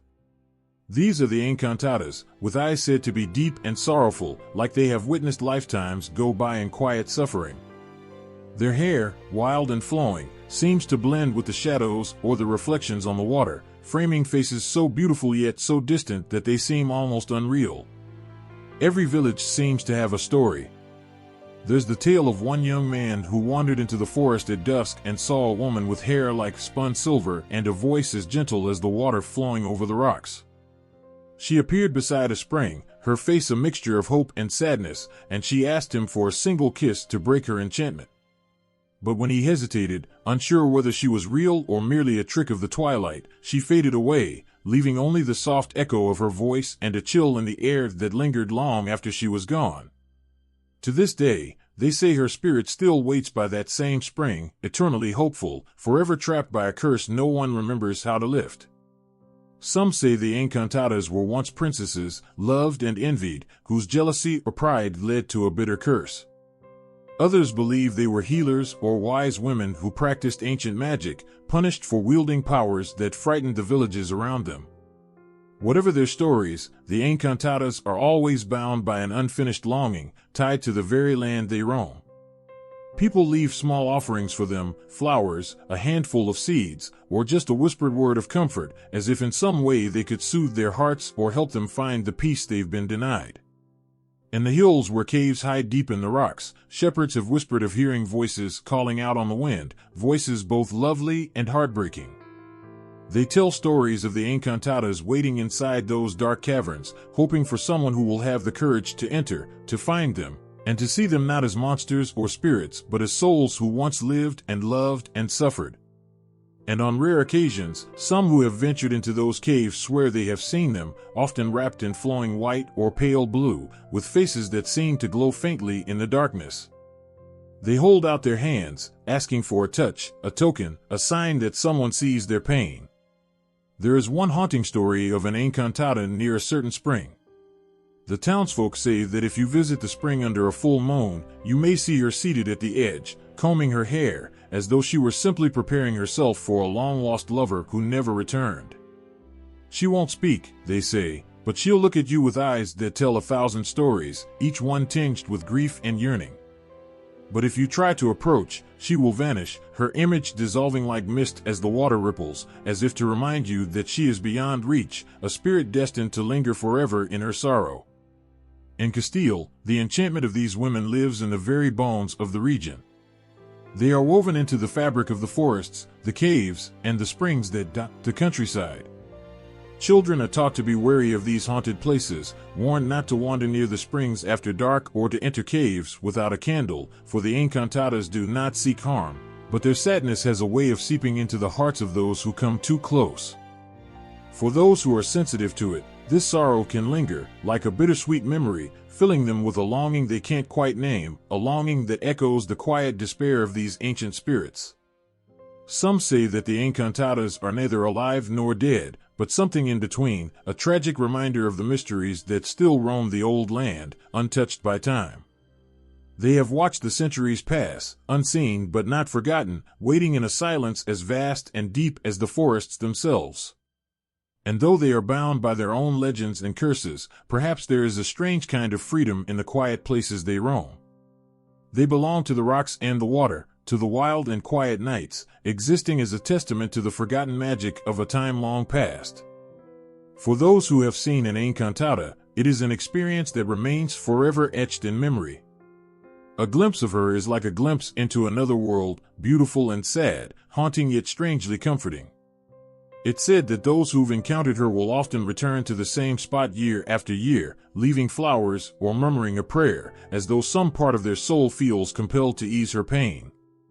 And in those moments, when a gentle wind stirs the water or a shadow dances by the mouth of a cave, it's almost as if she is there, watching from her hidden world, forever a part of the land, forever bound to the silence of the Castilian hills.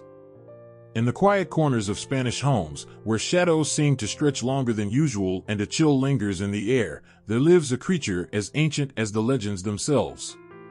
Known as the Duende, this small, mischievous spirit is not easily seen, but its presence is felt, a hidden guest that attaches itself to homes, becoming part of the family in the strangest, most unexpected ways.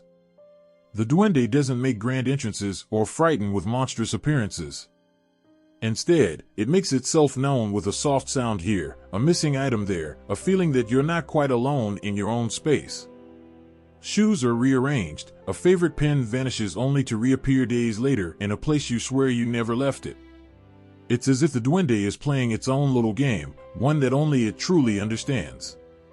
And there's something strangely comforting, even endearing, about this invisible presence, like an old friend whose laughter echoes in your own.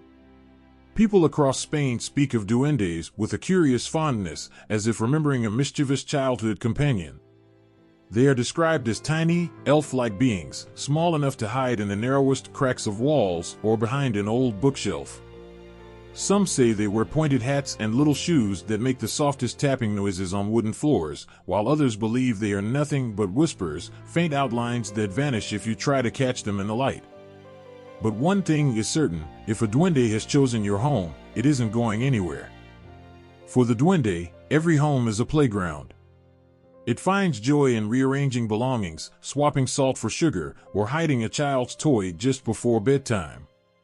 And yet, for all its tricks, there's no real malice in it. Duendes are often seen as guardians in their own peculiar way.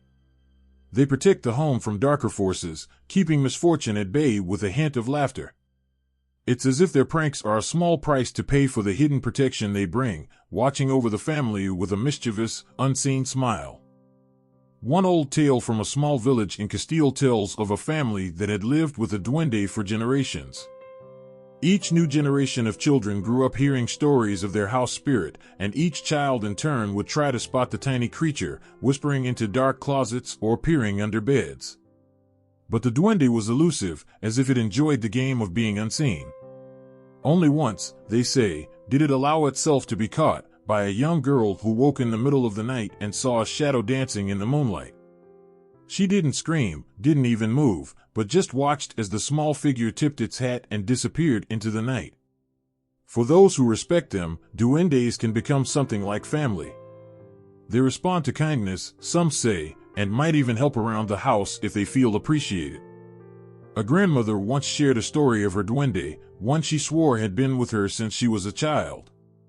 Every morning, she'd leave a small piece of bread on the windowsill, and in return, she never lost a single sewing needle. "He watches over my things," she would say with a soft smile, "and I look after him." When she passed away, her family continued the tradition, leaving bread out each morning in memory of their grandmother and her hidden friend. But just as they can become attached to a family, duendes can also turn troublesome if they feel neglected or insulted. A house once warm with their playful energy can grow tense and cold if the duende feels unappreciated. Glasses might shatter without cause, strange drafts slip through closed windows, and an eerie silence settles over the home. Some say the duende's laughter turns hollow and cold, a ghostly echo that warns the family to make amends. There's a quiet understanding in Spain. To live in harmony with a duende is to respect the unseen, to remember that there are forces in this world that cannot be tamed but must be welcomed. In some regions, children are taught to keep their rooms tidy, not out of fear of a parent's scolding but out of respect for the duende, who dislikes mess and clutter. Parents tell stories of how the duende dislikes carelessness, and when children forget, they'll find their toys strewn about or hidden away. It's a gentle reminder, a lesson passed down through generations, teaching children that the unseen world is just as real as the visible one, and that every space we inhabit is shared. Not every encounter with a duende is lighthearted, though. Some speak of duendes who are lonely, wandering from one house to the next, never staying too long in one place. These restless spirits play no pranks, bring no laughter, they are quiet, barely there at all. But when they leave, there is a sadness in the air, as if they took something of the home's warmth with them. People say these duendes are searching, looking for a family that has long forgotten them, a place they once called home. And so, they wander, moving silently from village to village, their small footsteps leaving traces only in the memories of those who briefly welcomed them. In Spain, the duende is more than just a trickster spirit, it's a reminder of the beauty and mystery of home, the way a place can hold memories and energies long after people have moved on. It reminds people that houses are alive in their own way, full of whispers and secrets, laughter and light. And for those who believe in the duende, there is a comfort in knowing that something small and unseen looks after them, that even in the quietest moments, there is a friend in the shadows, a guardian in the form of a small, elusive creature. In their playful tricks and gentle protection, duendes embody the spirit of Spanish folklore, both mischievous and caring, ancient and ever-present. Their laughter lingers in old halls, their tiny footsteps echo in the hearts of those who remember them, and their unseen presence fills the spaces between laughter and silence, between waking and dreaming. And for those lucky enough to share their homes with a duende, there is a strange, enduring joy in knowing that they are never truly alone. In the quiet hills of Extremadura, there's a presence that fills the air, a name spoken in whispers, a tale that sends shivers through the hearts of those who hear it. They call her La Serrana de la Vera, the mountain woman, a fierce enchantress known for her beauty, a beauty that conceals the darkest sorrows. When men wander too far into the shadowed forests of Extremadura, they say, she appears before them like a vision, wild, captivating, and unearthly. Her eyes, dark and intense, hold a story few can bear to know, and her voice, soft as the wind, lures them deeper into her hidden world. But for those who follow, few return the same. La Serrana is no ordinary woman. To those who encounter her, she is like something out of a dream, or perhaps a nightmare.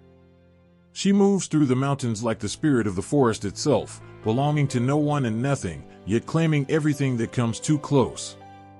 Her beauty is both her power and her curse. It captivates even the most skeptical travelers, pulling them closer until they find themselves lost, not only in the forest, but in her gaze, entranced by her sorrow and strength. And as they are drawn to her, there is a moment, a faint chill, a silent warning, but by then it's too late.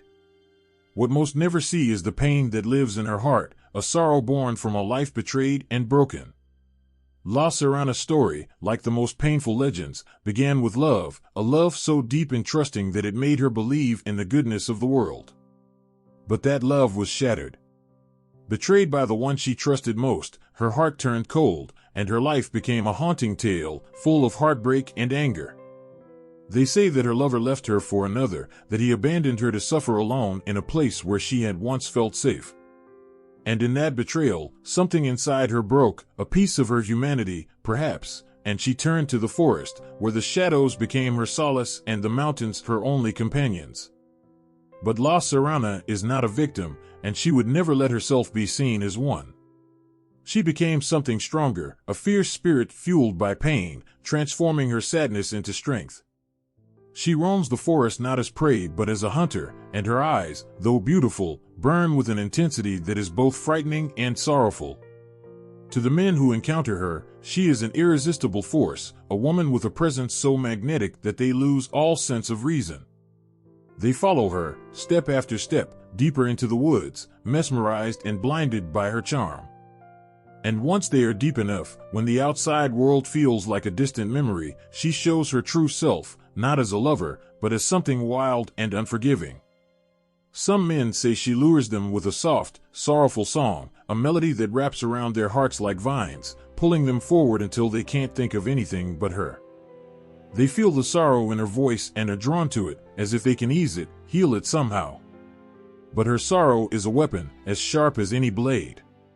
For it is only when they are entirely under her spell that she strikes, her fury and heartbreak taking form in a moment of cold, unyielding vengeance. To some, she is like an angel fallen from grace, a being that seems to hover between worlds, existing in both pain and power, and to others, she is a nightmare, a symbol of the danger that lurks in trusting what lies behind a beautiful face. Locals say that La Serrana is a reminder of the consequences of broken promises, of betrayal, and the wounds that never heal. The men who hear her call do not understand the depths of her pain, and that is their downfall. To them, she is just a woman, beautiful and vulnerable, someone to be admired and loved. But she is far more than that. In her heart lives a storm that no man can calm, and in her hands, they find not love, but a reckoning. Even those who manage to escape her grasp find themselves haunted by the memory of her. They speak of her beauty, yes, but there is something else they remember, something far more chilling. They remember the look in her eyes, a look that spoke of a sadness beyond words, a sadness that seemed to stretch across lifetimes. They speak of her voice, not as sweet but as haunting, a sound that followed them long after they left the forest. And perhaps most unsettling of all, they remember her touch, cool as the mountain air, a reminder that for all her beauty, she was as unforgiving as the wilderness itself. Women in nearby villages hear of La Serrana's story with mixed feelings. Some feel pity, for they understand the pain of betrayal, the sorrow of a love turned bitter. Others fear her, seeing in her a warning of what can happen when heartbreak is allowed to fester, when sorrow is left to grow in the dark corners of the soul. And yet, some hold a quiet admiration for her strength, for the way she took her pain and made it her power. They speak of her in whispers, their voices filled with both fear and respect, understanding that she is not simply a woman but a force, one born from love and betrayal, sorrow and rage. And so, La Serrana de la Vera remains, forever haunting the forests of Extremadura, a spirit of sorrow and strength, beauty and fury. Men continue to venture into her domain, thinking they are seeking adventure, excitement, or perhaps love. But they are entering a place touched by an ancient sadness, a sadness that will not be comforted or tamed. For those who are lucky enough to return, they carry with them a story of a beautiful woman with dark, sorrowful eyes, a woman whose pain could never be healed, and whose heart, once broken, became a haunting legend that would linger for generations. The story of La Serrana is as much about love and betrayal as it is about the wildness of the human heart, the way it can break and, breaking, turn into something untamed. She is a reminder that not all pain fades with time, that some wounds remain forever open, and that love, once betrayed, can transform into a force as fierce and unyielding as the mountains themselves. In the quietest, darkest corners of Castile and Leon, where caves sit hidden beneath ancient stone, lies the story of the Cuélebre. This creature, a giant serpent or dragon, is more than just a figure in folklore. It is a guardian, a shadow lurking in the depths, fierce and untouchable. It's said that the Cuélebre lives to protect treasures beyond measure, hoarding gold, jewels, and secrets, hiding them away where no human dares to wander. The people speak of the Cuélebre with a mix of fear and awe, passing down tales of its glistening scales that shimmer even in the dimmest light, a serpent-like form that coils tightly around the cave floors, keeping its treasures safe. No one knows how many have tried to face the Cuélebre and failed, yet the stories remain, serving as reminders of the danger that awaits anyone too consumed by greed. In the minds of those who know the legend, the Cuélebre is a creature of pure power, unchallenged and unmovable. It slumbers beneath the earth, curled around its treasures, and yet it is always watching, always listening, as if it can feel the very heartbeat of those who dare approach. It's been said that in the dead of night, one might hear its low, deep breathing echo through the caves, a sound that raises the hairs on the back of the neck, a quiet warning to keep away. Some have reported glimpsing its red eyes in the dark, flickering like embers, a flash of fire in an otherwise blackened world. To face the Cuélebre is to confront fear itself. The stories say that it is almost impossible to look at the creature without feeling a chill that goes straight to the soul. Its scales are thick and impenetrable, its gaze fierce and calculating, as if it can see right through to the heart of any intruder.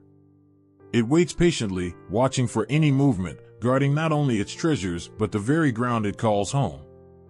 And in the rare moments it does strike, it moves with a terrifying speed, its massive coils snapping like thunder, leaving no chance of escape. But the Cuélebre is more than just a guardian of riches, it is a symbol of the untouchable mysteries of the earth. To the people of Castile and Leon, it represents the raw, unyielding forces of nature, the power that lies beneath the surface, unseen yet ever present. It is an ancient spirit, a creature older than the memory of the land itself, and perhaps that is why it is so feared and revered. There is a sense that the Cuélebre has always been there, hidden within the earth, a protector of secrets and riches, yes, but also a reminder of the power that slumbers beneath our feet. It's been told that once every century, the Cuélebre will emerge briefly, stretching its long, glittering body across the hills before returning to its hidden lair. When it does, it leaves behind a sense of both terror and wonder, as though the earth itself has spoken, reminding all who witness it that there are forces in this world that cannot be tamed, treasures that cannot be taken.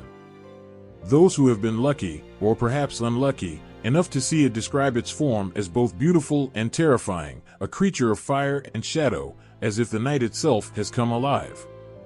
And yet, not all see the Cuélebre as a monster.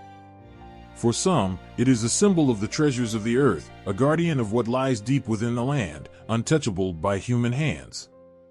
There are whispers that those who approach with respect, who come not to take but simply to honor its presence, are allowed to leave unscathed, carrying with them not gold or jewels but a deeper understanding of the world and its mysteries. Some even believe that the Cuélebre holds wisdom beyond any treasure, that its eyes have seen the rise and fall of countless generations, that it knows secrets of the earth that no human could ever understand. But such encounters are rare, and most who find themselves in the presence of the Cuélebre are driven by greed.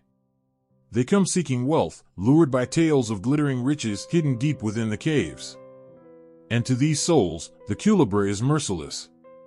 It has no tolerance for those who try to steal what it has guarded for centuries, and they say its wrath is swift and final.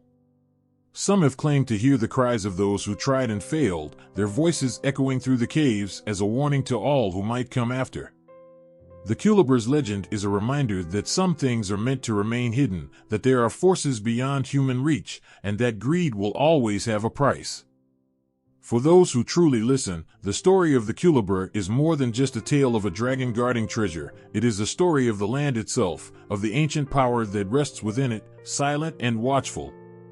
The people of Castile and Leon know this power well, and though they may speak of the Cuélebre with fear, there is also a quiet respect, an understanding that some mysteries are best left undisturbed. The Cuélebre is a creature of shadows and flame, a spirit of the earth, guarding not only its treasures but the heart of the land itself. In the moonlit stillness of Andalusia, whispers of the past seem to swirl through the air like a gentle breeze. These are the voices of the Aljamas, the Moorish spirits that haunt the remnants of ancient buildings left behind by a once thriving civilization. Their presence is felt in the empty halls and crumbling walls of the old Moorish structures, where shadows dance and the air thickens with an otherworldly energy. Those who have ventured into these abandoned places often describe a sensation that sends shivers down the spine, a feeling that they are not alone. The Aljamas are more than mere ghosts, they are the guardians of memories, the keepers of stories long forgotten. They embody the rich history of Al-Andalus, a land where cultures blended and flourished. Each spirit carries the weight of a time when vibrant markets bustled with life, where music echoed through the streets, and where knowledge and art thrived.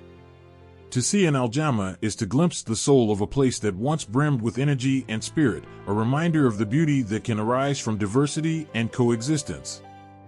People have reported seeing them in flowing robes, their features often obscured, gliding silently through the ruins. Some claim to hear soft melodies drifting through the air, as if the spirits are singing songs of their homeland, inviting the living to listen and remember. These ethereal sounds evoke feelings of longing and nostalgia, filling the listener's heart with an ache for the days that are no more. There is a beauty in their sorrow, a testament to the lives that once filled these spaces, the laughter, the love, the dreams. Yet, not all encounters with the Aljamas are peaceful. Some have spoken of a chilling presence that seems to envelop them, a weight that presses upon the heart. This fear is often born from the realization of loss of culture, loss of identity, and loss of the vibrant communities that once thrived in these places.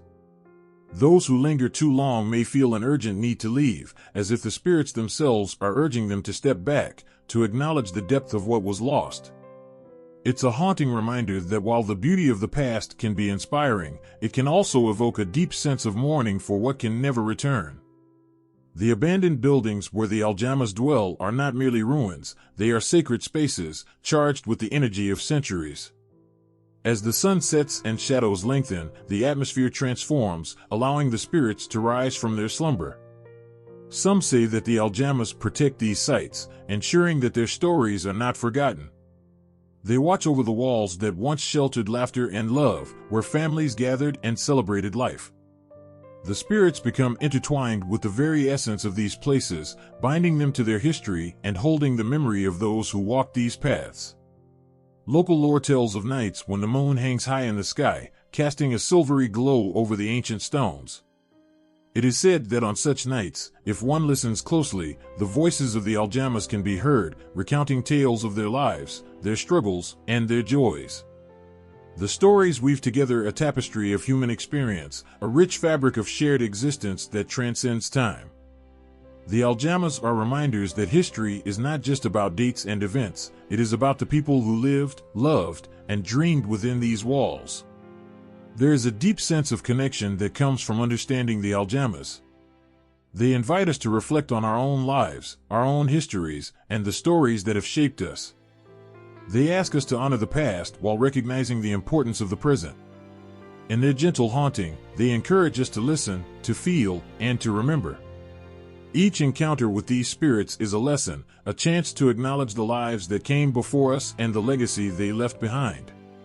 For those who dare to explore the remnants of Moorish architecture, the aljamas serve as both guardians and guides. They remind visitors of the beauty that can be found in diversity and cultures coming together to create something greater than the sum of its parts. They echo the songs of a time when people celebrated life, fostering an appreciation for the richness of shared experiences. In the eyes of those who believe, the aljamas are not merely spirits of the past, they are living reminders of resilience, of the power of culture to endure, even in the face of loss. They embody the spirit of Al-Andalus, a time when Muslims, Christians, and Jews coexisted in harmony, sharing knowledge and culture.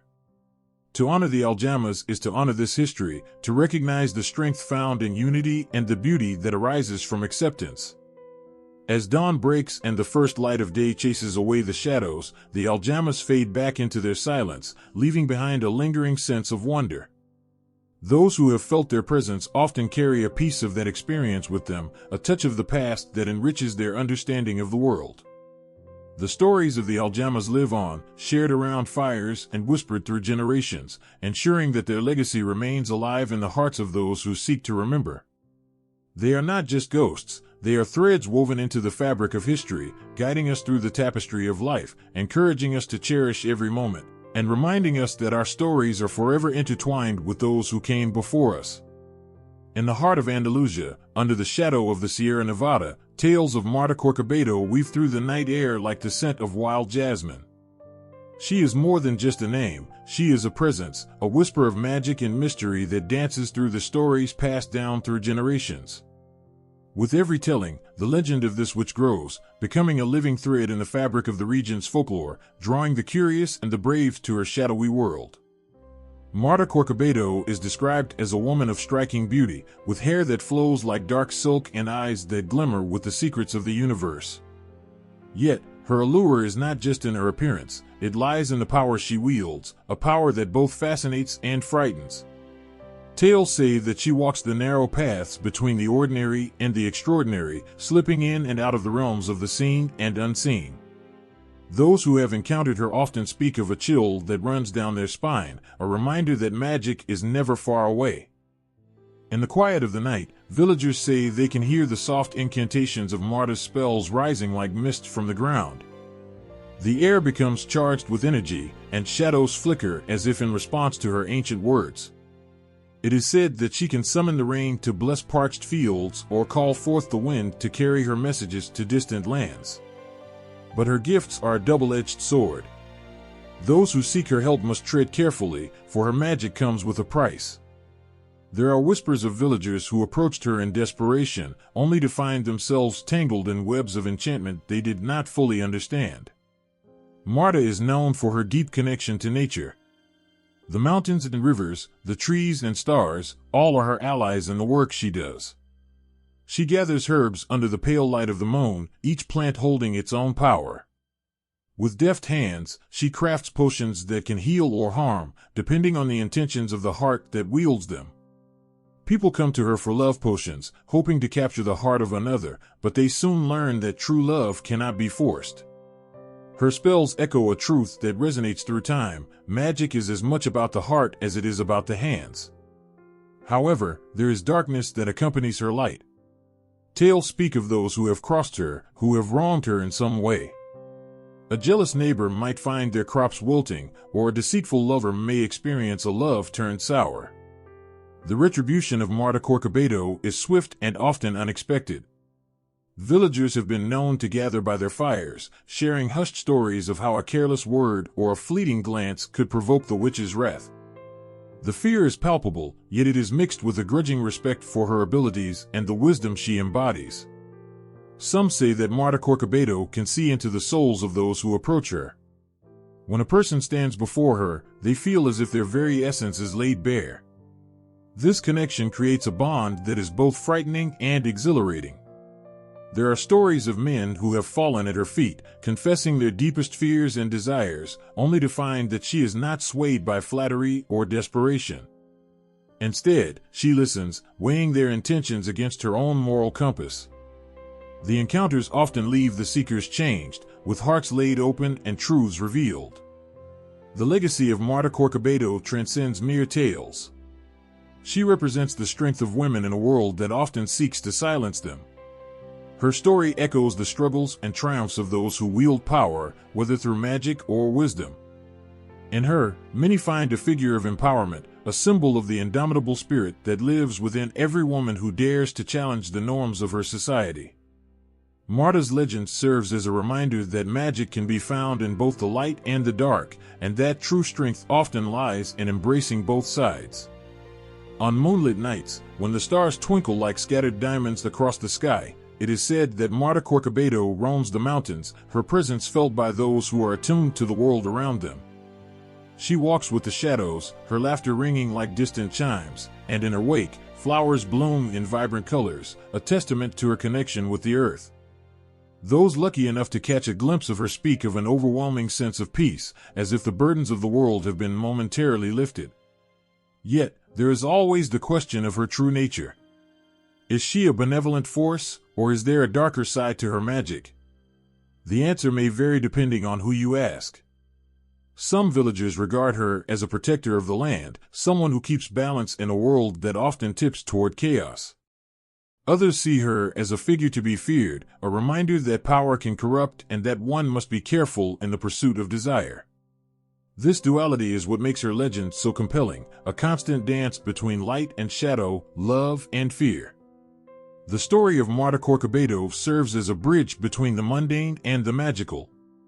It calls out to those who seek understanding in a world filled with uncertainty. It invites the brave to step into the unknown, to face their fears and confront their desires. For in the end, every encounter with this legendary witch is a reflection of the self, a chance to explore the depths of one's own heart and soul.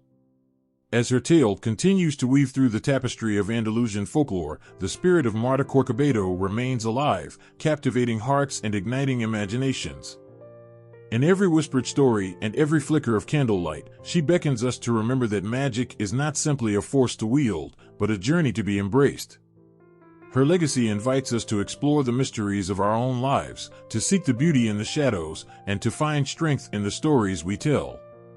Through her, we learn that every heart carries its own magic, waiting to be discovered in the dance between light and dark. In the quiet corners of Andalusian nights, when shadows stretch long and the moon hangs low, there's a name that sends chills down spines, the Galipote. This figure lurks in the dark, a malevolent spirit with a sinister reputation. Whispers of his shape-shifting abilities drift through the air like the rustle of leaves in a forgotten forest, and those who speak his name do so with a mix of fear and fascination. Legends say that the Galipote was once a man, a sorcerer who dabbled in the dark arts, seeking power beyond what is meant for mortals. His ambition led him down a treacherous path, and in his quest for supremacy, he lost his humanity. Transformed into a creature of darkness, he now roams the night, embodying the very fears he once sought to control. He is a master of disguise, slipping from one form to another, haunting those who dare to cross his path. The Galipote can appear as a charming stranger, drawing unsuspecting villagers into his web of deceit. He might take the form of a beggar, eliciting sympathy from passers-by, or perhaps he becomes a friendly neighbor, winning the trust of families. But beneath this friendly facade lies a heart as cold as the stone beneath his feet. His true nature reveals itself in moments of vulnerability, striking fear into the hearts of those who have unknowingly invited him into their lives. Children are often warned about the Galipote, told to stay close to their homes after dark. The tales of his haunting eyes, which glimmer with an unnatural light, serve as a warning. Parents tell their little ones that if they wander too far, they might hear his chilling laugh echoing through the trees, a sound that sends shivers down their spines. It is said that once the Gallipot has set his sights on a victim, there is little hope of escape. Yet, there's something profoundly tragic about this creature. Once a man, he was consumed by his desires and fears, leading to his transformation into a being of darkness. In his quest for power, he lost everything: love, family, and the light that once shone in his heart. Now, he is condemned to wander the night, forever searching for the connection he sacrificed in his relentless pursuit of strength. This tragic aspect of his story tugs at the heartstrings as he embodies the age-old struggle of ambition versus humanity. The Gallipot is often associated with the Moorish legends that echo through Andalusia, a reminder of the region's rich history and complex cultural tapestry. As a shapeshifter, he can take on forms that reflect the fears of the people, transforming into whatever they dread most. A wolf, a shadowy figure, or even a loved one whose face twists into something grotesque. This fluidity makes him a symbol of the darkness that lurks within us all, a reflection of our innermost fears and desires. Local legends recount encounters with the Gallipot, often with a hair-raising twist. One story tells of a young woman who wandered into the forest, drawn by the sound of laughter and music. She found a gathering of villagers dancing under the moonlight, their faces joyous and carefree. Yet, as she joined in the revelry, the music took on a sinister tone, and the villagers' smiles twisted into cruel grins. In that moment, she realized she had danced with the Gallipot, and the night ended with her waking in her bed, disoriented and terrified, unable to remember how she had returned. Another tale tells of a farmer whose crops began to wither despite his diligent care. In desperation, he sought the help of a wise woman, who revealed the presence of the Gallipot in his fields. The spirit, taking the form of a raven, had been feeding off the farmer's hopes, draining the life from his plants. With the wise woman's guidance, the farmer faced the Gallipot, confronting the darkness that had taken root in his life. He discovered that to reclaim his fields, he needed to confront his own fears, a lesson that resonates deeply with anyone who has faced adversity. While fear surrounds the Gallipot, there are also those who claim to have encountered him and lived to tell the tale. These individuals speak of a strange connection, a moment of understanding that cuts through the darkness. They describe how, in facing him, they found a part of themselves they had long hidden away. The Gallipot, it seems, holds up a mirror to those who cross his path, forcing them to confront their own shadows. In this way, the Gallipot serves as a reminder that darkness is not to be feared but understood. He invites reflection on the struggles we all face, the temptations, the desires, the parts of ourselves we would rather ignore. In this dance of light and shadow, there lies a profound lesson about the human experience. Embracing our darkness can lead to a deeper understanding of who we are, much like the tragic figure of the Gallipot who reflects the battle between light and dark. As the tales of the Gallipot continue to circulate in Andalusia, they remind us of the delicate balance between ambition and humanity. He embodies the struggles of those who dare to seek power, and in doing so, serves as a cautionary tale. The allure of greatness can blind us, leading to choices that push us away from the very things that make us human: love, compassion, and connection. In the quiet moments of the night, when the stars shimmer above the Andalusian hills, you can almost hear the rustle of the Gallipot moving through the shadows. His presence is a reminder of the darkness that exists in us all, but so too is it an invitation to find the light within. Through understanding and confronting our fears, we can reclaim our stories and break free from the grip of the very shadows that threaten to consume us. The legend of the Gallipot endures, a haunting melody woven into the fabric of Andalusian folklore. He walks the line between fear and understanding, darkness and light, leaving an indelible mark on the hearts of those who dare to listen. Through the tales of this shape-shifting sorcerer, we learn that in the depths of night, even the darkest spirits can teach us about the strength that lies within our own humanity. In the soft glow of twilight, when the last rays of sunlight kiss the earth goodnight, stories of La Reina Mora begin to dance on the lips of those who gather around flickering fires. She is no ordinary figure. This enchanting Moorish princess appears like a wisp of smoke, ethereal and haunting, often seen drifting among the ancient ruins of her once grand palace. Her beauty captivates, yet there is a sadness that lingers in her eyes, a reminder of a time long gone. Legends speak of La Reina Mora as a princess of unimaginable grace, adorned in flowing silks and jewels that sparkled like the stars above. Her laughter was said to bring joy to the hearts of those who heard it, echoing through the valleys and reaching the ears of peasants and nobility alike. But as with many tales woven in the fabric of history, her story is layered with love, loss, and tragedy. The princess fell deeply in love with a young knight from a distant land. Their love blossomed amidst the backdrop of lush gardens and moonlit nights, filled with whispered promises and dreams of a shared future. Yet, their romance faced fierce opposition. Their families, caught in the tides of war and old grudges, forbade their union, fearing the bond would weaken their power and influence. Heartbroken but determined, the two lovers would meet in secret, beneath the cover of darkness, exchanging vows of eternal love. But fate, it seems, had other plans.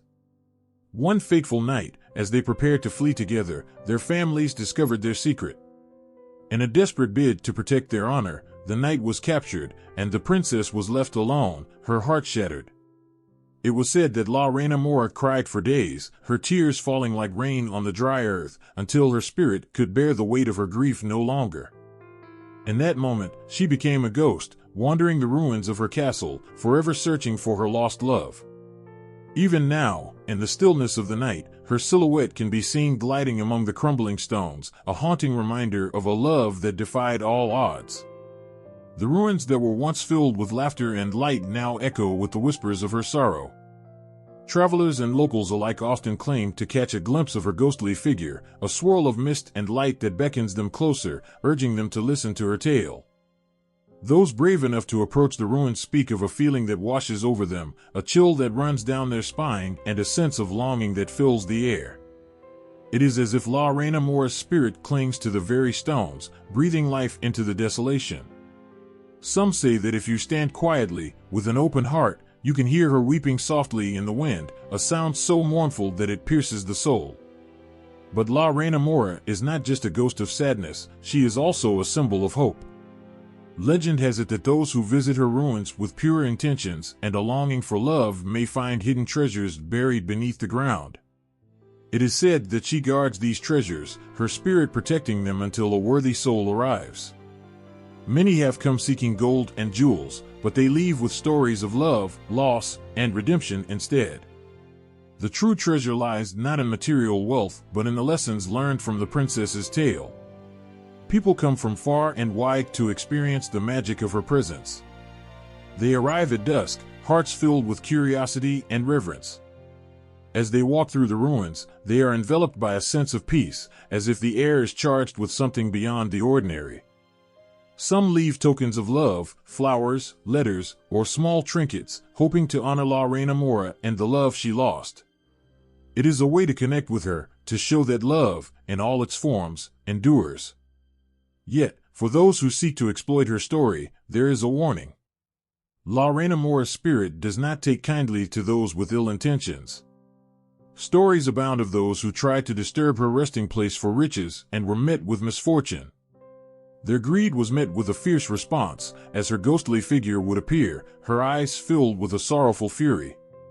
It serves as a reminder that love cannot be bought or taken by force, it must be earned through respect and understanding. As the seasons change, the legend of La Reina Mora evolves. In the spring, when flowers bloom and life returns, her spirit is said to dance among the petals, celebrating the beauty of love reborn. In the summer, her laughter can be heard mingling with the sound of waves lapping against the shore, a reminder that love can flourish even in the face of hardship. In the fall, as the leaves turn to gold, she is seen weeping, mourning the passage of time and the love that slipped away. And in winter, as the world grows still and quiet, her spirit wraps around the ruins like a soft blanket, offering solace to those who seek her.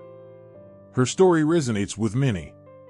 In a world filled with fleeting connections and broken promises, La Reina Mora reminds us of the power of love. She teaches us that love, even when faced with insurmountable odds, can transcend time and space. Her tale is a beacon of hope for those who have loved and lost, a reminder that true love never dies, it simply transforms. The ethereal figure of La Reina Mora serves as a reminder that even in darkness, there is light. Her spirit lingers among the ruins, weaving her story into the very fabric of the land.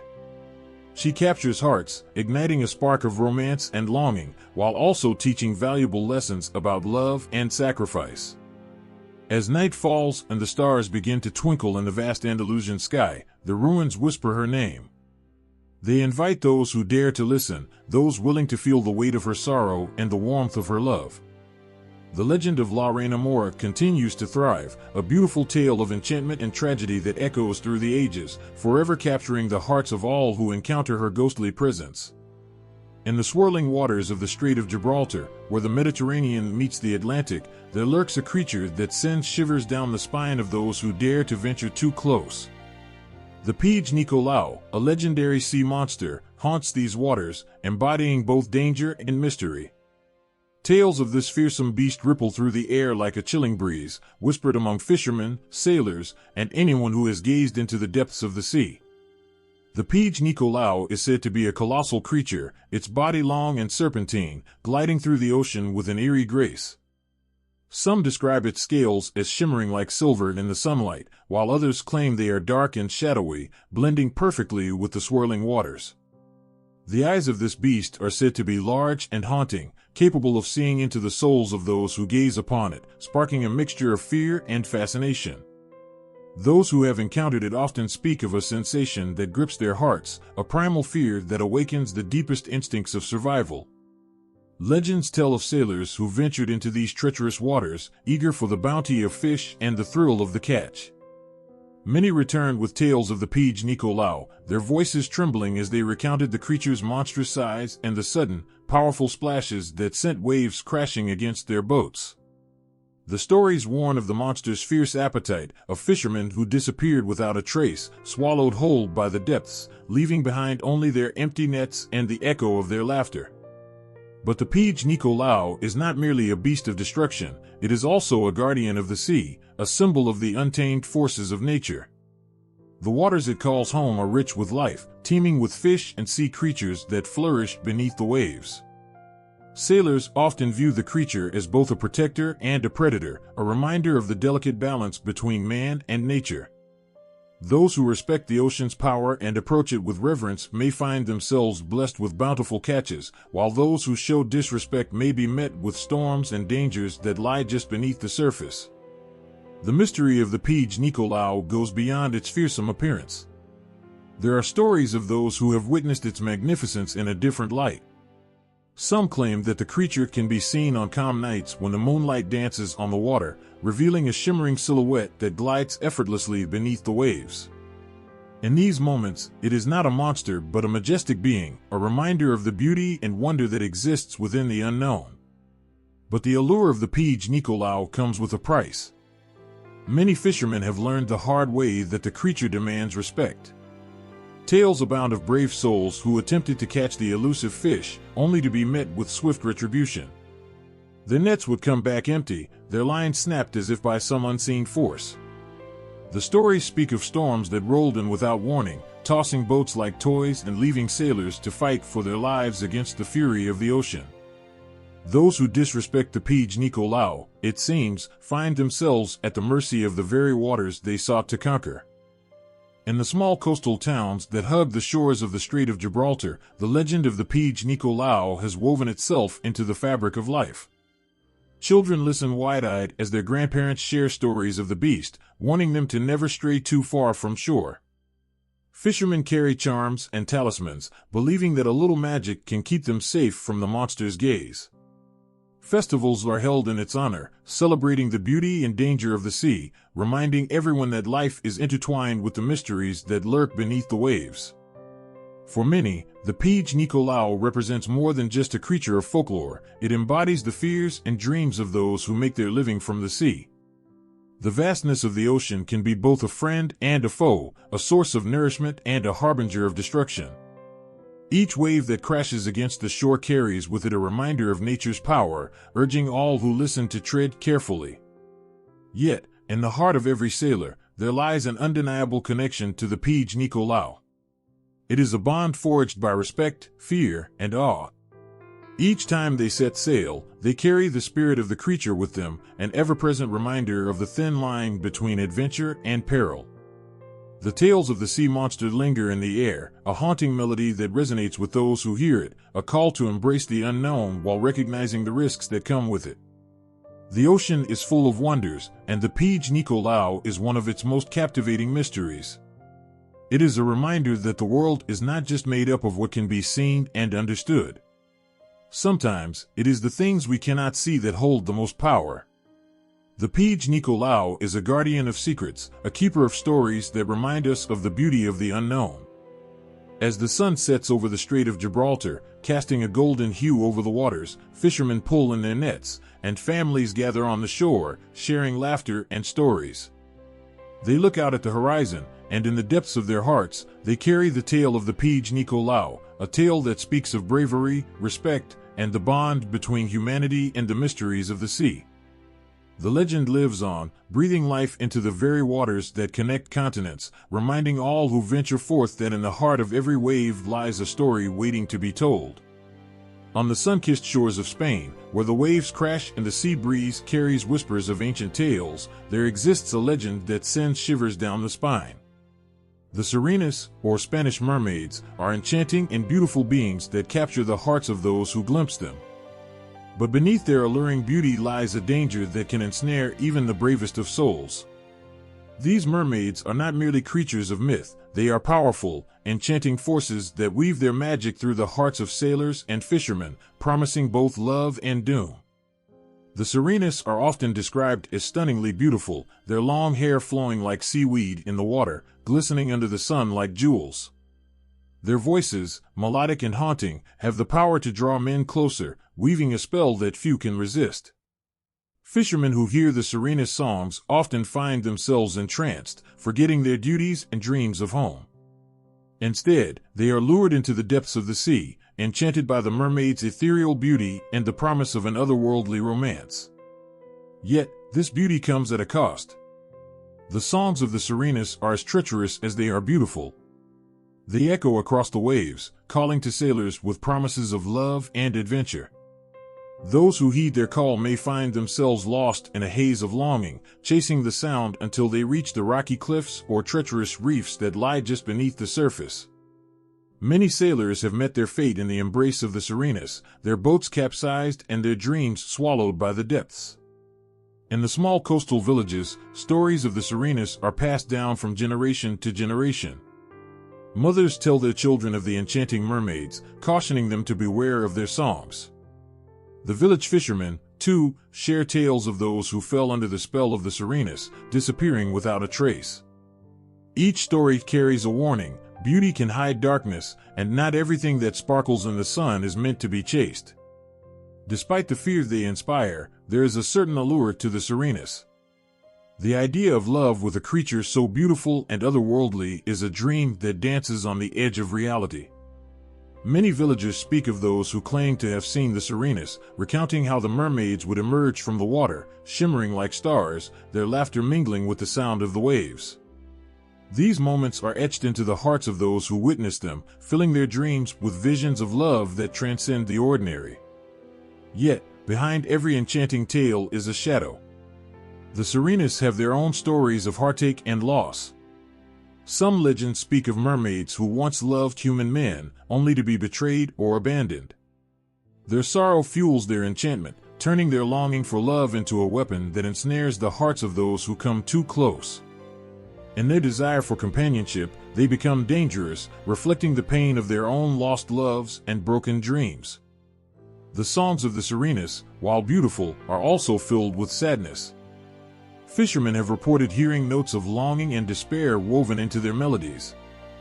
Those who have survived encounters with these creatures speak of a deep, aching sense of loss that lingers long after the sirena has vanished beneath the waves.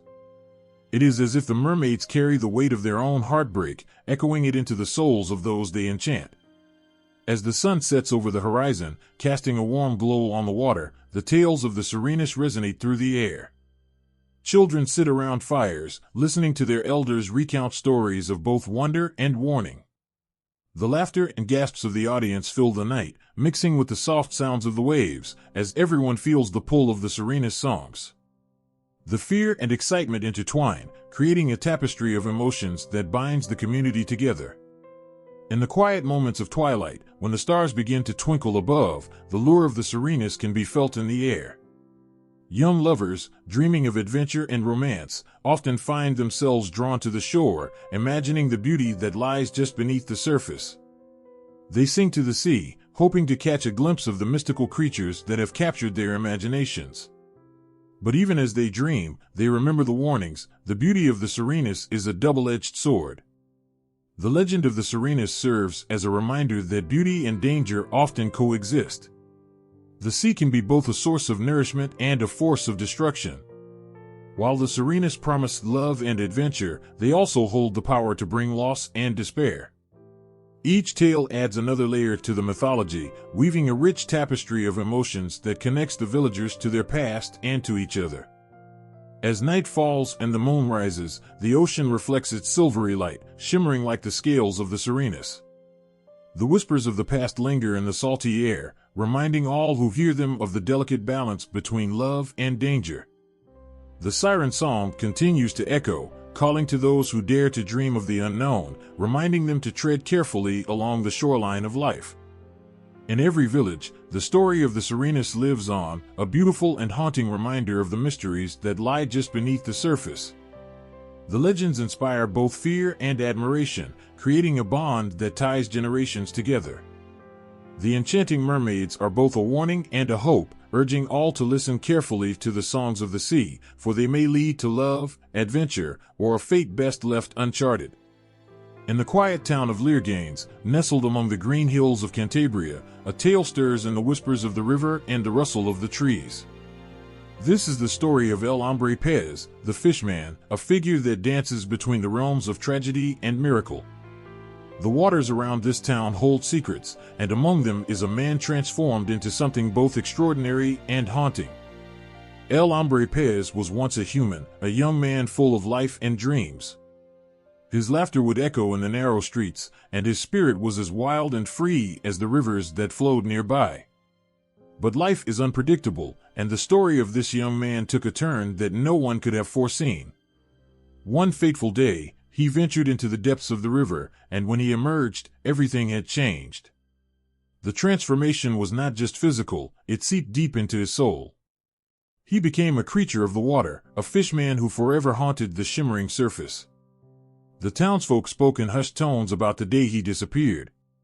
They said he was drawn to the river, enchanted by its beauty and mystery. With each step towards the water, the air crackled with a sense of magic and danger.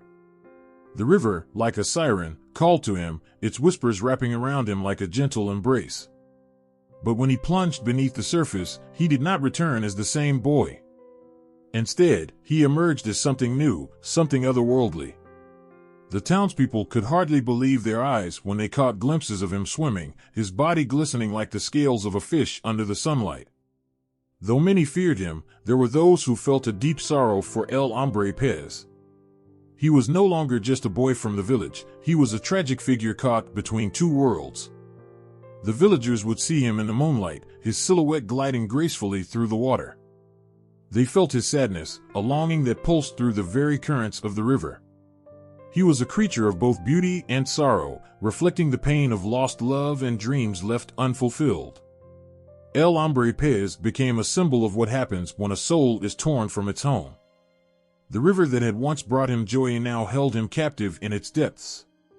The beauty of his existence was tinged with an overwhelming sense of loss. He would gaze longingly at the village from beneath the surface, watching as life continued on without him. Children would play along the banks, and lovers would whisper sweet nothings under the stars, but he was forever separated from their joy. His heart ached with a desire to be part of the world he once knew, but every time he reached for the shore, the water pulled him back, reminding him of the transformation he could not escape. Legends grew around him, turning El Hombre Pez into a figure of both fear and fascination. Some claimed he could grant wishes to those pure of heart, offering glimpses of the miraculous. Others warned of his tragic fate, cautioning that approaching him might lead to one's own transformation. Still, despite the tales of his power, the underlying message remained: to truly understand El Hombre Pez was to understand loss and the pain of separation. On warm summer nights, villagers would gather by the river, sharing stories of their encounters with the mysterious fishman. Some spoke of dreams filled with shimmering scales and deep, blue waters. Others recounted the sadness in his eyes, reflecting a longing for companionship and the simple joys of life. Each story was a piece of a larger puzzle, a glimpse into the heart of a creature caught between two worlds. Yet there were also whispers of hope. It was said that on certain nights, if the moonlight kissed the water just right, El Hombre Pez would emerge to dance on the surface, celebrating the beauty of life that still surrounded him. Those lucky enough to witness this spectacle would find themselves entranced, feeling both joy and sorrow in equal measure. In those moments, it seemed as though the river had opened its heart, revealing a glimpse of the humanity that still resided within the fishman. Time passed, and with it, El Hombre Pez became a part of the town's folklore. Children grew up hearing his story, weaving tales of magic and mystery into their own lives. They learned to appreciate the delicate balance of nature and the power of transformation. They understood that even in sorrow, there could be beauty. The river became a place of pilgrimage, where the hopeful and the curious came to catch a glimpse of the legendary figure who swam just beneath the surface. But the story of El Hombre Pez is not just one of loss and longing, it is also a reminder of the resilience of the human spirit. Despite his transformation, he remained a symbol of hope, showing that even in the darkest depths, light can shine through. The villagers learned that love transcends physical forms, and that the heart can find ways to connect even when bound by tragedy. As the sun sets over Leergains, casting golden hues across the water, the legend of El Hombre Pez continues to live on. The river whispers his name, carrying tales of his beauty, sadness, and resilience. Though he may never return to the land of the living, he remains a powerful presence, reminding all who hear his story of the complexities of love and loss. Every ripple in the water holds a piece of his story, a testament to the power of transformation and the unbreakable bond between two worlds. El Hombre Pez is more than just a figure of folklore, he is a reflection of the human experience, urging us to cherish the moments we have and to embrace the beauty that can arise from even the most tragic of circumstances. The waters of Cantabria are forever changed, and so are the hearts of those who dare to listen to the haunting, yet beautiful, tale of El Hombre Pez. In the coastal villages of Galicia, where the waves kiss the shore and the air is thick with salt, there exists a spirit that moves like a whisper through the sea breeze. Marina, the marine maiden, embodies the essence of the ocean, a protector and a foreboding omen all at once. Her beauty is ethereal, her presence felt in the gentle lapping of waves and the haunting calls of seabirds. Fishermen often speak of her with reverence and awe. On stormy nights, when the wind howls like a wild beast and the sea rages, they believe Marina watches over them, ensuring they return home safely. With hair flowing like sea foam and eyes as deep as the ocean, she appears to those in peril, guiding their boats back to the harbor. Her protective nature is a comfort to those who earn their living from the fickle sea. They say that when she appears, the storms seem to calm, and the waters become clearer, guiding lost souls back to shore. However, Marina's role as a guardian comes with a heavy weight. Just as she can protect, she can also warn. The fishermen know that when the sky turns an eerie shade and the waves swell with an unnatural force, Marina is signaling danger. Her haunting figure serves as a reminder of the sea's unpredictable nature. It is said that those who disregard her warnings may never return from their voyage, swallowed by the very waters they seek to conquer. On quiet evenings, when the sun dips below the horizon, casting a golden glow across the sea, villagers gather on the shore to share stories of Marina. They recount how she appears during the twilight, her silhouette illuminated by the fading light. With each tale, their voices tremble with a mix of fear and admiration. Children listen wide-eyed, entranced by the magic of the marine maiden. But the stories are not just about her beauty, they speak of sacrifice and love. There are tales of fishermen who, in their desperation to feed their families, ventured too far into the ocean's embrace. One such story tells of a young man named Miguel, who ignored the warnings of his elders and sailed into the stormy seas. His heart raced with dreams of catching a great bounty, but the ocean had other plans. As the winds roared and the waves crashed around him, Miguel found himself engulfed in darkness. In that moment of despair, Marina appeared, her luminous form cutting through the chaos. With a voice as soothing as the softest lullaby, she called to him, urging him to turn back. "The sea can be a cruel mistress," she whispered, her tone both gentle and firm. "Listen to its song and return to the safety of the shore." In his heart, Miguel felt a pull towards her, a connection that transcended the fear he felt. He turned his boat around, racing against the waves that sought to claim him. With Marina's guidance, he navigated the storm, returning to the harbor with his life intact. From that day on, he became a firm believer in the tales of the Marine Maiden. He often shared his story, a testament to her strength and compassion. But not every tale ends with salvation. There are stories of those who did not heed her warnings, tales that chill the bones and send shivers down the spine. One particularly haunting account tells of a crew of fishermen who scoffed at the legends, believing themselves invincible. They sailed into the heart of a brewing storm, laughing as they dared the sea to take them. That night, Marina appeared, her heart heavy with the sorrow of what was to come. She tried to reach them, but her cries were drowned out by the tempest. The sea raged, and as dawn broke, their boats lay scattered, lost to the deep. The villagers mourned their loss, understanding too late the weight of their arrogance. Marina's spirit lingered over the water, a sorrowful reminder of the lives taken by the sea's fury. She wept for the souls lost, her tears merging with the salt water, creating a connection that bound her to the very essence of the ocean. From that day, the villagers placed flowers on the shore, honoring those who had vanished and hoping Marina would guide their spirits home. As the years passed, Marina's legend grew, becoming an integral part of Galician culture. She became a symbol of both love and loss, a guardian who fiercely protected her own while serving as a reminder of nature's power. Fishermen would leave offerings at the water's edge, a simple charm or a woven garland of wildflowers, to honor her and seek her favor before setting sail.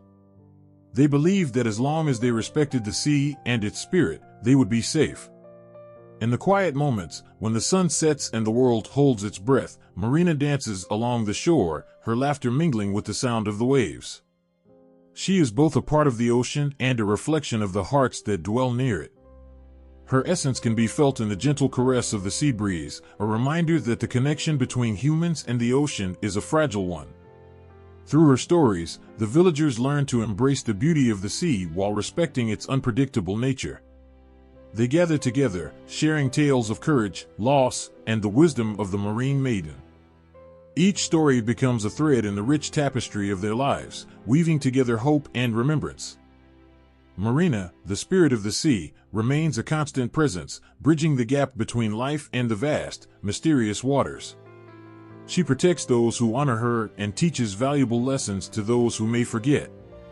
The fishermen, the villagers, and the children grow to love her as they would a family member, understanding that in every wave and every gust of wind, there is a piece of Marina, forever intertwined with their lives. And so, the legend continues, as timeless as the tides, echoing through generations, whispering to those who listen, urging them to respect the ocean and cherish the bond they share with the Marine Maiden, Marina.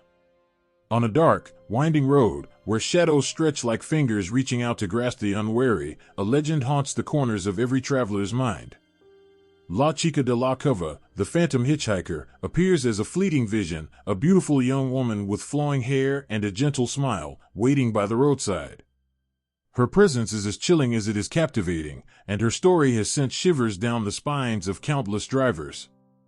The tale goes that she stands by the sharp curve of a dangerous road, her delicate figure illuminated by the dim glow of headlights. Many drivers have seen her as they approached, and many have pulled over to offer her a ride. But there's something uncanny about her. Her beauty is otherworldly, and her eyes seem to hold a sorrow that runs deeper than the night itself. When she slips into the car, she is quiet at first, just a soft presence beside the driver, almost like a whisper of the wind. As they drive on, she suddenly points ahead, her voice barely above a murmur. "Slow down. There's a curve ahead," she warns, her expression turning serious. Her urgency is palpable, her concern for their safety evident in the way she leans forward, pressing against the dashboard as if willing the car to heed her warning. Some drivers have felt a rush of fear wash over them as they took her advice, slowing down just in time to navigate a sharp turn. Their hearts pound in their chests as they realize how close they came to disaster. Glancing to the side, they often find her smiling faintly, her beauty somehow ethereal against the backdrop of the darkened road. But as quickly as she appears, she vanishes, fading like smoke into the night air.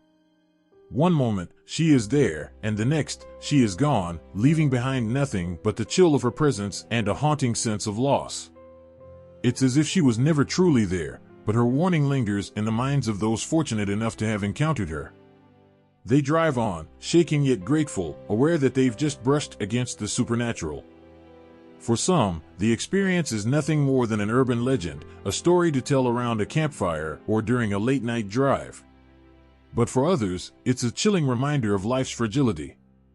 La Chica de la Cueva is a spectral protector, watching over travelers, guiding them away from danger, yet leaving behind a sense of unresolved mystery. There are tales of drivers who didn't heed her warning. One such story tells of a man who picked her up, intrigued by her beauty. He laughed as she pointed out the curve, dismissing her words as an overreaction. "I've driven this road 1,000 times, he scoffed, pressing down on the accelerator. The woman's expression changed, her eyes widening in alarm. But he ignored her, confident in his abilities. In a heartbeat, the car approached the curve, and as it did, everything changed. The tires screeched, the world spun, and suddenly, they were hurtling toward the edge of a cliff. The last thing he remembered was the terrified scream of the girl beside him before everything went dark. When he awoke, he found himself alone in the wreckage of his car, but the woman was gone. Panic coursed through him as he scrambled to find his phone, desperate to call for help. As he stumbled out of the car, the fear settled in. He realized he was on the very edge of the cliff, mere inches from a fatal drop. Shaken, he understood that he had ignored the warning of a spirit who only wished to keep him safe. Local folklore has transformed La Chica de la Cueva into something of a guardian angel for drivers, a figure who warns against complacency and ignorance. The tale serves as a reminder to respect the power of the road, to honor the wisdom that comes from listening to those who know the dangers that lurk within the shadows. As more drivers share their stories, La Chica de la Cueva becomes a part of their lives, a ghostly presence woven into the fabric of their experiences. Those who have felt her soft, gentle aura often recount a sense of peace when she appears. Many describe feeling as though she is not just a spirit, but a reflection of their own fears. Her warnings resonate with their own inner voices, urging them to slow down, to pay attention, and to appreciate the fragile line between life and death. The roads are not merely paths of asphalt, they are highways of life, filled with moments that can change everything in an instant. As La Chica de la Cueva drifts in and out of existence, she embodies the sorrow of those who have lost their lives to carelessness. The echoes of her warnings are imprinted in the hearts of those who live to tell the tale, reminding them to be vigilant in a world where the unexpected can strike at any moment. As the sun sets and the darkness envelopes the roads, the stories of La Chica de la Cueva spread like wildfire, igniting both fear and hope. Drivers share her legend, and as they pass the curve where she waits, they feel an unexplainable chill, a whisper of her presence brushing against their skin. In those moments, they remember to slow down, to breathe, and to appreciate the journey ahead. Every time a car slows as it approaches the curve, it feels like a tribute to her spirit, an acknowledgement of the lives she has saved. La Chica de la Cueva stands as a beacon of caution in a world where dangers often lie hidden, urging travelers to respect the road and the stories of those who came before. And so, the legend of La Chica de la Cueva continues, a haunting reminder of the delicate balance between life and death. As long as there are roads and travelers, her spirit will remain, watching, guiding, and whispering warnings into the night, ensuring that her message of caution will never be forgotten. In the stillness of the night, when the moon hangs low and the shadows dance under its soft light, tales of La Dama Blanca, the White Lady, fill the air with whispers of sorrow and loss. She is a figure seen in many parts of Spain, appearing as a ghostly woman draped in flowing white garments that shimmer like moonlight on water. Her beauty is haunting, but her presence sends shivers down the spine. Those who encounter her speak of an inexplicable chill that wraps around their hearts, as if the very essence of sadness clings to her. The stories vary, but they all carry a common thread of tragedy. La Dama Blanca often wanders through old ruins, abandoned castles, or along lonely roads, forever searching for something she has lost. Some say she seeks her lost love, a handsome knight who promised to return but never did. Others believe she mourns the children she lost to misfortune, her heart forever broken. Each tale tells of a woman betrayed by fate, her soul trapped in a world between the living and the dead. One chilling account tells of a traveler driving through a remote village late one night. The moonlight illuminated the empty streets, and the air was thick with silence. Suddenly, out of nowhere, he spotted a woman in white standing by the roadside. Her long hair flowed like a river behind her, and her dress billowed gently in the breeze, making her look ethereal. Compelled by a mixture of fear and curiosity, he slowed down, wondering who she might be. As he approached, he noticed her face. It was beautiful yet sorrowful, her eyes reflecting a deep sadness that seemed to reach into his soul. He hesitated, feeling an overwhelming urge to help her, but something held him back.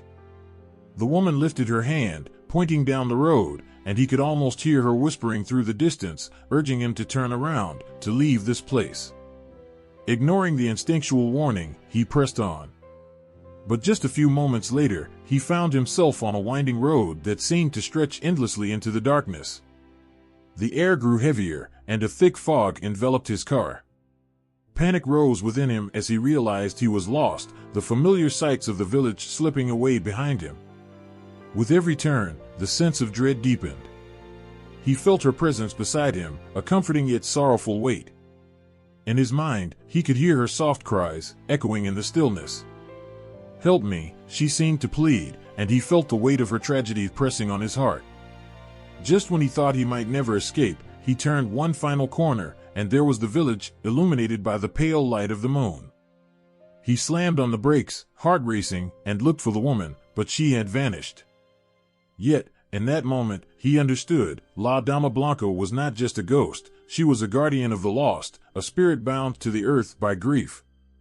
His encounter with her lingered in his mind long after, a reminder of the fragility of life and love.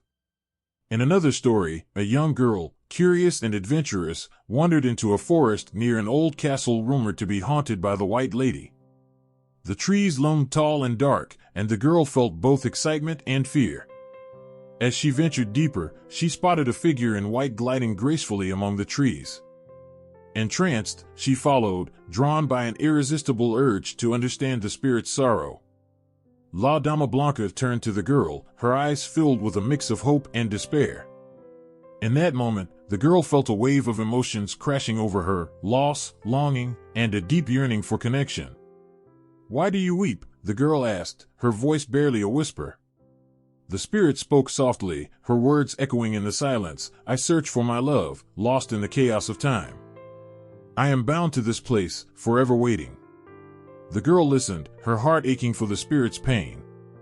"I will help you," she promised, though she had no idea how. La Dama Blanca smiled, a sad but grateful smile, as if someone had finally acknowledged her sorrow. Days turned into weeks, and the girl returned to the forest often, always searching for the spirit. She would leave flowers by the old castle, whispering words of comfort and hope. One day, she felt a warm breeze brush against her cheek as she laid a bouquet down. The ghostly figure appeared before her, radiant and ethereal. "You have given me peace," the spirit said, her eyes now sparkling with gratitude. "In your kindness, you have lightened my burden." With that, La Dama Blanca began to fade, her figure becoming one with the moonlight. The girl felt a warmth envelop her, a sense of closure and understanding. The spirit had found solace, her search finally at an end. As she turned to leave, the girl felt a sense of empowerment, knowing that even the deepest sadness can be eased with compassion and kindness. These stories of La Dama Blanca weave a tapestry of emotions, resonating with the themes of love, loss, and the quest for peace. Her spectral figure serves as a reminder of the pain that can linger long after a person is gone, but also of the hope that can be found in compassion. As the night deepens and the moon casts its silvery glow, the legends of La Dama Blanca continue to echo through the ages. Her story is not just one of haunting and despair, it is a testament to the resilience of the human spirit. Each time her ghostly figure is sighted, she reminds us of the connections we share and the love that transcends even the boundaries of life and death. The tales of La Dama Blanca inspire both fear and reverence, urging those who hear her story to reflect on their own lives. What would it mean to help someone in need, to listen to their stories of sorrow? With every sighting, her legend grows, intertwined with the hearts of those who remember her, a white-clad figure wandering through the dark, eternally searching, eternally watching. In the dim light of bedtime, when shadows stretch across the walls and the air thickens with silence, the name El Coco brings shivers to the hearts of children. This figure, lurking just outside the warmth of their blankets, embodies the fears that parents use to encourage good behavior. The idea of El Coco, the Spanish bogeyman, conjures images of a creature waiting in the dark, ready to snatch away those who misbehave.